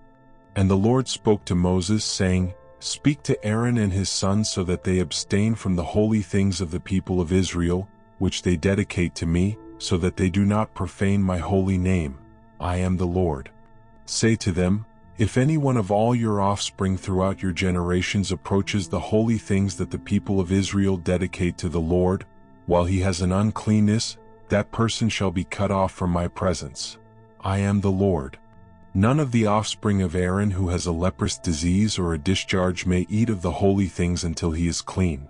Whoever touches anything that is unclean through contact with the dead or a man who has had an emission of semen, and whoever touches a swarming thing by which he may be made unclean or a person from whom he may take uncleanness, whatever his uncleanness may be, the person who touches such a thing shall be unclean until the evening and shall not eat of the holy things unless he has bathed his body in water. When the sun goes down he shall be clean, and afterward he may eat of the holy things because they are his food. He shall not eat what dies of itself or is torn by beasts, and so make himself unclean by it. I am the Lord. They shall therefore keep my charge, lest they bear sin for it and die thereby when they profane it. I am the Lord who sanctifies them. A lay person shall not eat of a holy thing. No foreign guest of the priest or hired worker shall eat of a holy thing, but if a priest buys a slave as his property for money, the slave may eat of it, and anyone born in his house may eat of his food. If a priest's daughter marries a layman, she shall not eat of the contribution of the holy things. But if a priest's daughter is widowed or divorced and has no child and returns to her father's house, as in her youth, she may eat of her father's food, yet no lay person shall eat of it. And if anyone eats of a holy thing unintentionally, he shall add the fifth of its value to it and give the holy thing to the priest. They shall not profane the holy things of the people of Israel, which they contribute to the Lord, and so cause them to bear iniquity and guilt, by eating their holy things. For I am the Lord who sanctifies them. Acceptable offerings. And the Lord spoke to Moses, saying, Speak to Aaron and his sons and all the people of Israel, and say to them, When any one of the house of Israel or of the sojourners in Israel presents a burnt offering as his offering, for any of their vows or freewill offerings that they offer to the Lord, if it is to be accepted for you, it shall be a male without blemish, of the bulls or the sheep or the goats. You shall not offer anything that has a blemish, for it will not be acceptable for you. And when anyone offers a sacrifice of peace offerings to the Lord to fulfill a vow or as a freewill offering from the herd or from the flock, to be accepted it must be perfect. There shall be no blemish in it. Animals blind or disabled or mutilated or having a discharge or an itch or scabs you shall not offer to the Lord or give them to the Lord as a food offering on the altar. You may present a bull or a lamb that has a part too long or too short for a freewill offering, but for a vow offering it cannot be accepted. Any animal that has its testicles bruised or crushed or torn or cut you shall not offer to the Lord. You shall not do it within your land, neither shall you offer as the bread of your God any such animals gotten from a foreigner. Since there is a blemish in them because of their mutilation, they will not be accepted for you. And the Lord spoke to Moses, saying, When an ox or sheep or goat is born, it shall remain 7 days with its mother, and from the 8th day on it shall be acceptable as a food offering to the Lord. But you shall not kill an ox or a sheep and her young in 1 day. And when you sacrifice a sacrifice of thanksgiving to the Lord, you shall sacrifice it so that you may be accepted. It shall be eaten on the same day, you shall leave none of it until morning. I am the Lord. So you shall keep my commandments and do them. I am the Lord. And you shall not profane my holy name, that I may be sanctified among the people of Israel. I am the Lord who sanctifies you, who brought you out of the land of Egypt to be your God. I am the Lord. Feasts of the Lord. The Lord spoke to Moses, saying, Speak to the people of Israel and say to them, These are the appointed feasts of the Lord that you shall proclaim as holy convocations. They are my appointed feasts. The Sabbath. 6 days shall work be done, but on the 7th day is a Sabbath of solemn rest, a holy convocation. You shall do no work. It is a Sabbath to the Lord in all your dwelling places. The Passover. These are the appointed feasts of the Lord, the holy convocations, which you shall proclaim at the time appointed for them. In the 1st month, on the 14th day of the month at twilight, is the Lord's Passover. And on the 15th day of the same month is the feast of unleavened bread to the Lord. For 7 days you shall eat unleavened bread. On the 1st day you shall have a holy convocation. You shall not do any ordinary work, but you shall present a food offering to the Lord for 7 days. On the 7th day is a holy convocation. You shall not do any ordinary work. The feast of firstfruits. And the Lord spoke to Moses, saying, Speak to the people of Israel and say to them, When you come into the land that I give you and reap its harvest, you shall bring the sheaf of the firstfruits of your harvest to the priest, and he shall wave the sheaf before the Lord, so that you may be accepted. On the day after the Sabbath the priest shall wave it. And on the day when you wave the sheaf, you shall offer a male lamb a year old without blemish as a burnt offering to the Lord. And the grain offering with it shall be 2/10 of an ephah of fine flour mixed with oil, a food offering to the Lord with a pleasing aroma, and the drink offering with it shall be of wine, 1/4 of a hin. And you shall eat neither bread nor grain parched or fresh until this same day, until you have brought the offering of your God. It is a statute forever throughout your generations in all your dwellings.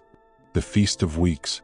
You shall count 7 full weeks from the day after the Sabbath, from the day that you brought the sheaf of the wave offering. You shall count 50 days to the day after the 7th Sabbath. Then you shall present a grain offering of new grain to the Lord. You shall bring from your dwelling places 2 loaves of bread to be waved, made of 2/10 of an ephah. They shall be of fine flour, and they shall be baked with leaven as firstfruits to the Lord. And you shall present with the bread 7 lambs a year old without blemish, and 1 bull from the herd and 2 rams. They shall be a burnt offering to the Lord, with their grain offering and their drink offerings, a food offering with a pleasing aroma to the Lord. And you shall offer 1 male goat for a sin offering, and 2 male lambs a year old as a sacrifice of peace offerings. And the priest shall wave them with the bread of the firstfruits as a wave offering before the Lord, with the 2 lambs. They shall be holy to the Lord for the priest. And you shall make a proclamation on the same day. You shall hold a holy convocation. You shall not do any ordinary work. It is a statute forever in all your dwelling places throughout your generations. And when you reap the harvest of your land, you shall not reap your field right up to its edge, nor shall you gather the gleanings after your harvest. You shall leave them for the poor and for the sojourner. I am the Lord your God. The Feast of Trumpets. And the Lord spoke to Moses, saying, Speak to the people of Israel, saying, In the 7th month, on the 1st day of the month, you shall observe a day of solemn rest, a memorial proclaimed with blast of trumpets, a holy convocation. You shall not do any ordinary work, and you shall present a food offering to the Lord. The Day of Atonement. And the Lord spoke to Moses, saying, Now on the 10th day of this 7th month is the Day of Atonement. It shall be for you a time of holy convocation, and you shall afflict yourselves and present a food offering to the Lord. And you shall not do any work on that very day, for it is a day of atonement, to make atonement for you before the Lord your God. For whoever is not afflicted on that very day shall be cut off from his people. And whoever does any work on that very day, that person I will destroy from among his people. You shall not do any work. It is a statute forever throughout your generations in all your dwelling places. It shall be to you a Sabbath of solemn rest, and you shall afflict yourselves. On the 9th day of the month beginning at evening, from evening to evening shall you keep your Sabbath. the Feast of Booths. And the Lord spoke to Moses, saying, Speak to the people of Israel, saying, On the 15th day of this 7th month, and for 7 days is the Feast of Booths to the Lord. On the first day shall be a holy convocation. You shall not do any ordinary work. For 7 days you shall present food offerings to the Lord. On the 8th day you shall hold a holy convocation and present a food offering to the Lord. It is a solemn assembly. You shall not do any ordinary work. These are the appointed feasts of the Lord, which you shall proclaim as times of holy convocation, for presenting to the Lord food offerings, burnt offerings and grain offerings, sacrifices and drink offerings, each on its proper day, besides the Lord's Sabbaths, and besides your gifts, and besides all your vow offerings, and besides all your freewill offerings, which you give to the Lord. On the 15th day of the 7th month, when you have gathered in the produce of the land, you shall celebrate the feast of the Lord 7 days. On the first day shall be a solemn rest, and on the 8th day shall be a solemn rest.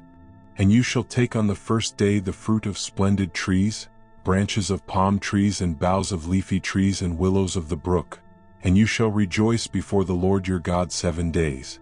You shall celebrate it as a feast to the Lord for 7 days in the year.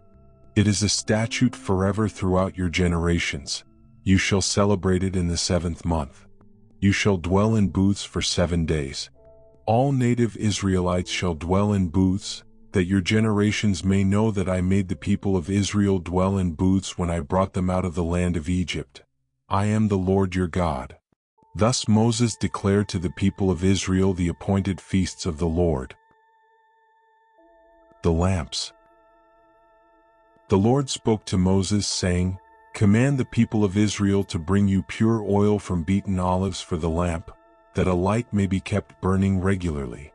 Outside the veil of the testimony, in the tent of meeting, Aaron shall arrange it from evening to morning before the Lord regularly. It shall be a statute forever throughout your generations. He shall arrange the lamps on the lampstand of pure gold before the Lord regularly. Bread for the tabernacle. You shall take fine flour and bake 12 loaves from it. 2/10 of an ephah shall be in each loaf. And you shall set them in 2 piles, 6 in a pile, on the table of pure gold before the Lord. And you shall put pure frankincense on each pile, that it may go with the bread as a memorial portion, as a food offering to the Lord. Every Sabbath day Aaron shall arrange it before the Lord regularly. It is from the people of Israel as a covenant forever. And it shall be for Aaron and his sons, and they shall eat it in a holy place, since it is for him a most holy portion out of the Lord's food offerings, a perpetual due. Punishment for blasphemy. Now an Israelite woman's son, whose father was an Egyptian, went out among the people of Israel. And the Israelite woman's son and a man of Israel fought in the camp, and the Israelite woman's son blasphemed the name and cursed. Then they brought him to Moses. His mother's name was Shelemith, the daughter of Dibri of the tribe of Dan. And they put him in custody till the will of the Lord should be clear to them. Then the Lord spoke to Moses, saying, Bring out of the camp the one who cursed, and let all who heard him lay their hands on his head, and let all the congregation stone him. And speak to the people of Israel, saying, Whoever curses his God shall bear his sin. Whoever blasphemes the name of the Lord shall surely be put to death. All the congregation shall stone him. The sojourner as well as the native, when he blasphemes the name, shall be put to death. An eye for an eye. Whoever takes a human life shall surely be put to death. Whoever takes an animal's life shall make it good, life for life. If anyone injures his neighbor as he has done, it shall be done to him, fracture for fracture, eye for eye, tooth for tooth. Whatever injury he has given a person shall be given to him. Whoever kills an animal shall make it good, and whoever kills a person shall be put to death. You shall have the same rule for the sojourner and for the native, for I am the Lord your God. So Moses spoke to the people of Israel, and they brought out of the camp the one who had cursed and stoned him with stones. Thus the people of Israel did as the Lord commanded Moses. The Sabbath year. The Lord spoke to Moses on Mount Sinai, saying, Speak to the people of Israel and say to them, when you come into the land that I give you, the land shall keep a Sabbath to the Lord. For 6 years you shall sow your field, and for 6 years you shall prune your vineyard and gather in its fruits. But in the 7th year there shall be a Sabbath of solemn rest for the land, a Sabbath to the Lord. You shall not sow your field or prune your vineyard. You shall not reap what grows of itself in your harvest, or gather the grapes of your undressed vine. It shall be a year of solemn rest for the land. The Sabbath of the land shall provide food for you, for yourself and for your male and female slaves and for your hired worker and the sojourner who lives with you, and for your cattle and for the wild animals that are in your land. All its yield shall be for food. The year of Jubilee. You shall count 7 weeks of years, 7 times 7 years, so that the time of the 7 weeks of years shall give you 49 years. Then you shall sound the loud trumpet on the 10th day of the 7th month. On the day of atonement you shall sound the trumpet throughout all your land. And you shall consecrate the 50th year, and proclaim liberty throughout the land to all its inhabitants. It shall be a jubilee for you, when each of you shall return to his property and each of you shall return to his clan. That 50th year shall be a jubilee for you. In it you shall neither sow nor reap what grows of itself nor gather the grapes from the undressed vines. For it is a jubilee, shall be holy to you. You may eat the produce of the field. In this year of jubilee each of you shall return to his property. And if you make a sale to your neighbor or buy from your neighbor, you shall not wrong one another. You shall pay your neighbor according to the number of years after the jubilee, and he shall sell to you according to the number of years for crops. If the years are many, you shall increase the price, and if the years are few, you shall reduce the price, for it is the number of the crops that he is selling to you. You shall not wrong one another, but you shall fear your God, for I am the Lord your God. Therefore you shall do my statutes and keep my rules and perform them, and then you will dwell in the land securely. The land will yield its fruit, and you will eat your fill and dwell in it securely. And if you say, what shall we eat in the 7th year, if we may not sow or gather in our crop? I will command my blessing on you in the 6th year, so that it will produce a crop sufficient for 3 years. When you sow in the 8th year, you will be eating some of the old crop. You shall eat the old until the 9th year, when its crop arrives. Redemption of property. The land shall not be sold in perpetuity, for the land is mine. For you are strangers and sojourners with me. And in all the country you possess, you shall allow a redemption of the land. If your brother becomes poor and sells part of his property, then his nearest redeemer shall come and redeem what his brother has sold. If a man has no one to redeem it and then himself becomes prosperous and finds sufficient means to redeem it, let him calculate the years since he sold it and pay back the balance to the man to whom he sold it, and then return to his property. But if he does not have sufficient means to recover it, then what he sold shall remain in the hand of the buyer until the year of Jubilee. In the Jubilee it shall be released, and he shall return to his property. If a man sells a dwelling house in a walled city, he may redeem it within a year of its sale. For a full year he shall have the right of redemption. If it is not redeemed within a full year, then the house in the walled city shall belong in perpetuity to the buyer, throughout his generations. It shall not be released in the Jubilee. But the houses of the villages that have no wall around them shall be classified with the fields of the land. They may be redeemed, and they shall be released in the Jubilee. As for the cities of the Levites may redeem at any time the houses in the cities they possess. And if one of the Levites exercises his right of redemption, then the house that was sold in a city they possess shall be released in the Jubilee. For the houses in the cities of the Levites are their possession among the people of Israel. But the fields of pasture land belonging to their cities may not be sold, for that is their possession forever. Kindness for poor brothers. If your brother becomes poor and cannot maintain himself with you, you shall support him as though he were a stranger and a sojourner, and he shall live with you. Take no interest from him or profit, but fear your God, that your brother may live beside you. You shall not lend him your money at interest, nor give him your food for profit.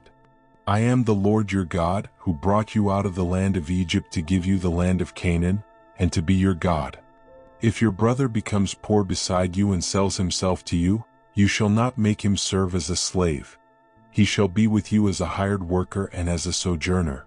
He shall serve with you until the year of the Jubilee. Then he shall go out from you, he and his children with him, and go back to his own clan and return to the possession of his fathers. For they are my servants whom I brought out of the land of Egypt. They shall not be sold as slaves. You shall not rule over him ruthlessly, but shall fear your God. As for your male and female slaves whom you may have, you may buy male and female slaves from among the nations that are around you.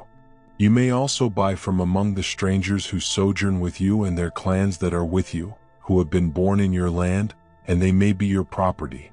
You may bequeath them to your sons after you to inherit as a possession forever. You may make slaves of them, but over your brothers the people of Israel you shall not rule, one over another ruthlessly. Redeeming a poor man. If a stranger or sojourner with you becomes rich, and your brother beside him becomes poor and sells himself to the stranger or sojourner with you or to a member of the stranger's clan, then after he is sold he may be redeemed. One of his brothers may redeem him, or his uncle or his cousin may redeem him, or a close relative from his clan may redeem him. Or if he grows rich he may redeem himself. He shall calculate with his buyer from the year when he sold himself to him until the year of Jubilee, and the price of his sale shall vary with the number of years. The time he was with his owner shall be rated as the time of a hired worker. If there are still many years left, he shall pay proportionately for his redemption some of his sale price. If there remain but a few years until the year of Jubilee, he shall calculate and pay for his redemption in proportion to his years of service. He shall treat him as a worker hired year by year. He shall not rule ruthlessly over him in your sight. And if he is not redeemed by these means, then he and his children with him shall be released in the year of Jubilee. For it is to me that the people of Israel are servants. They are my servants whom I brought out of the land of Egypt. I am the Lord your God. Blessings for obedience. You shall not make idols for yourselves or erect an image or pillar, and you shall not set up a figured stone in your land to bow down to it, for I am the Lord your God. You shall keep my Sabbaths and reverence my sanctuary. I am the Lord. If you walk in my statutes and observe my commandments and do them, then I will give you your rains in their season, and the land shall yield its increase, and the trees of the field shall yield their fruit. Your threshing shall last to the time of the grape harvest, and the grape harvest shall last to the time for sowing. And you shall eat your bread to the full and dwell in your land securely. I will give peace in the land, and you shall lie down, and none shall make you afraid. And I will remove harmful beasts from the land, and the sword shall not go through your land. You shall chase your enemies, and they shall fall before you by the sword. 5 of you shall chase 100, and 100 of you shall chase 10,000, and your enemies shall fall before you by the sword. I will turn to you and make you fruitful and multiply you and will confirm my covenant with you. You shall eat old store long kept, and you shall clear out the old to make way for the new. I will make my dwelling among you, and my soul shall not abhor you. And I will walk among you and will be your God, and you shall be my people. I am the Lord your God, who brought you out of the land of Egypt, that you should not be their slaves. And I have broken the bars of your yoke and made you walk erect. Punishment for disobedience. But if you will not listen to me and will not do all these commandments, if you spurn my statutes, and if your soul abhors my rules, so that you will not do all my commandments but break my covenant, then I will do this to you. I will visit you with panic, with wasting disease and fever that consume the eyes and make the heart ache. And you shall sow your seed in vain, for your enemies shall eat it. I will set my face against you, and you shall be struck down before your enemies. Those who hate you shall rule over you, and you shall flee when none pursues you. And if in spite of this you will not listen to me, then I will discipline you again sevenfold for your sins, and I will break the pride of your power, and I will make your heavens like iron and your earth like bronze. And your strength shall be spent in vain, for your land shall not yield its increase, and the trees of the land shall not yield their fruit. Then if you walk contrary to me and will not listen to me, I will continue striking you sevenfold for your sins. And I will let loose the wild beasts against you, which shall bereave you of your children and destroy your livestock and make you few in number, so that your roads shall be deserted. And if by this discipline you are not turned to me but walk contrary to me, then I also will walk contrary to you, and I myself will strike you sevenfold for your sins. And I will bring a sword upon you, that shall execute vengeance for the covenant. And if you gather within your cities, I will send pestilence among you, and you shall be delivered into the hand of the enemy. When I break your supply of bread, 10 women shall bake your bread in a single oven and shall dole out your bread again by weight, and you shall eat and not be satisfied. But if in spite of this you will not listen to me but walk contrary to me, then I will walk contrary to you in fury, and I myself will discipline you sevenfold for your sins. You shall eat the flesh of your sons, and you shall eat the flesh of your daughters. And I will destroy your high places and cut down your incense altars and cast your dead bodies upon the dead bodies of your idols, and my soul will abhor you. And I will lay your cities waste and will make your sanctuaries desolate, and I will not smell your pleasing aromas. And I myself will devastate the land, so that your enemies who settle in it shall be appalled at it. And I will scatter you among the nations, and I will unsheathe the sword after you, and your land shall be a desolation, and your city shall be a waste. Then the land shall enjoy its Sabbaths as long as it lies desolate, while you are in your enemy's land. Then the land shall rest and enjoy its Sabbaths. As long as it lies desolate it shall have rest, the rest that it did not have on your Sabbaths when you were dwelling in it. And as for those of you who are left, I will send faintness into their hearts in the lands of their enemies. The sound of a driven leaf shall put them to flight, and they shall flee as one flees from the sword, and they shall fall when none pursues. They shall stumble over one another as if to escape a sword, though none pursues. And you shall have no power to stand before your enemies. And you shall perish among the nations, and the land of your enemies shall eat you up. And those of you who are left shall rot away in your enemies' lands because of their iniquity, and also because of the iniquities of their fathers they shall rot away like them. But if they confess their iniquity and the iniquity of their fathers in their treachery that they committed against me, and also in walking contrary to me, so that I walked contrary to them and brought them into the land of their enemies, if then their uncircumcised heart is humbled and they make amends for their iniquity, then I will remember my covenant with Jacob, and I will remember my covenant with Isaac and my covenant with Abraham, and I will remember the land. But the land shall be abandoned by them and enjoy its Sabbaths while it lies desolate without them, and they shall make amends for their iniquity, because they spurned my rules and their soul abhorred my statutes. Yet for all that, when they are in the land of their enemies, I will not spurn them, neither will I abhor them so as to destroy them utterly and break my covenant with them, for I am the Lord their God. But I will for their sake remember the covenant with their forefathers, whom I brought out of the land of Egypt in the sight of the nations, that I might be their God. I am the Lord. These are the statutes and rules and laws that the Lord made between himself and the people of Israel through Moses on Mount Sinai. Laws about vows.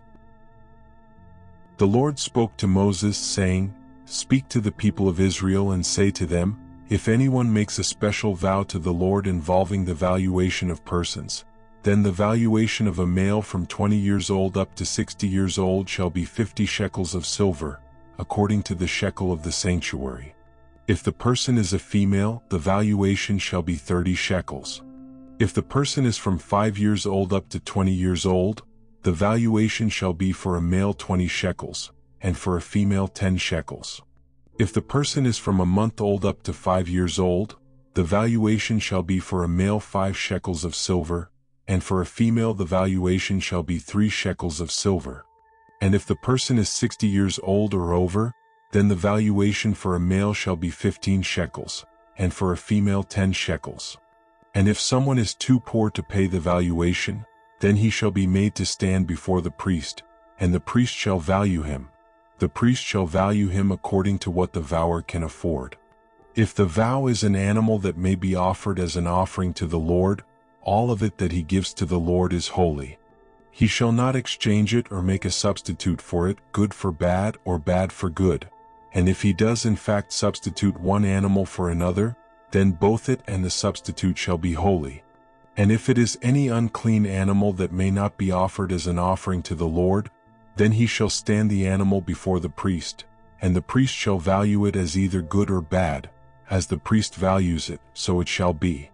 But if he wishes to redeem it, he shall add a fifth to the valuation. When a man dedicates his house as a holy gift to the Lord, the priest shall value it as either good or bad. As the priest values it, so it shall stand. And if the donor wishes to redeem his house, he shall add a fifth to the valuation price, and it shall be his. If a man dedicates to the Lord part of the land that is his possession, then the valuation shall be in proportion to its seed. A homer of barley seed shall be valued at 50 shekels of silver. If he dedicates his field from the year of Jubilee, the valuation shall stand, but if he dedicates his field after the Jubilee, then the priest shall calculate the price according to the years that remain until the year of Jubilee, and a deduction shall be made from the valuation. And if he who dedicates the field wishes to redeem it, then he shall add a fifth to its valuation price, and it shall remain his. But if he does not wish to redeem the field, or if he has sold the field to another man, it shall not be redeemed any more. But the field, when it is released in the Jubilee, shall be a holy gift to the Lord, like a field that has been devoted. The priest shall be in possession of it. If he dedicates to the Lord a field that he has bought, which is not a part of his possession, then the priest shall calculate the amount of the valuation for it up to the year of Jubilee, and the man shall give the valuation on that day as a holy gift to the Lord. In the year of Jubilee the field shall return to him from whom it was bought, to whom the land belongs as a possession. Every valuation shall be according to the shekel of the sanctuary. 20 gerahs shall make a shekel. But a firstborn of animals, which as a firstborn belongs to the Lord, no man may dedicate. Whether ox or sheep, it is the Lord's. And if it is an unclean animal, then he shall buy it back at the valuation and add a fifth to it. Or if it is not redeemed, it shall be sold at the valuation. But no devoted thing that a man devotes to the Lord, of anything that he has, whether man or beast or of his inherited field, shall be sold or redeemed. Every devoted thing is most holy to the Lord. No one devoted, who is to be devoted for destruction from mankind, shall be ransomed. He shall surely be put to death. Every tithe of the land, whether of the seed of the land or of the fruit of the trees, is the Lord's. It is holy to the Lord. If a man wishes to redeem some of his tithe, he shall add a fifth to it. And every tithe of herds and flocks, every 10th animal of all that pass under the herdsman's staff, shall be holy to the Lord. One shall not differentiate between good or bad, neither shall he make a substitute for it. And if he does substitute for it, then both it and the substitute shall be holy, it shall not be redeemed. These are the commandments that the Lord commanded Moses for the people of Israel on Mount Sinai. And he put the altar of burnt offering by the door of the tabernacle of the tent of the congregation, and offered upon it the burnt offering and the meat offering, as the Lord commanded Moses. And he set the laver between the tent of the congregation and the altar, and put water there to wash withal. And Moses and Aaron and his sons washed their hands and their feet thereat, when they went into the tent of the congregation, and when they came near unto the altar, they washed, as the Lord commanded Moses. And he reared up the court round about the tabernacle and the altar, and set up the hanging of the court gate. So Moses finished the work. Then a cloud covered the tent of the congregation, and the glory of the Lord filled the tabernacle. And Moses was not able to enter into the tent of the congregation, because the cloud abode thereon, and the glory of the Lord filled the tabernacle. And when the cloud was taken up from over the tabernacle, the children of Israel went onward in all their journeys. But if the cloud were not taken up, then they journeyed not till the day that it was taken up. For the cloud of the Lord was upon the tabernacle by day, and fire was on it by night, in the sight of all the house of Israel, throughout all their journeys. Thank you for joining me on this journey through the third book of the Bible. If you enjoyed learning about Leviticus, please like this video and subscribe to the channel for more chapters. Until next time, may the sun bless you with her warmth and light, and may the moon guide you safely through the darkness.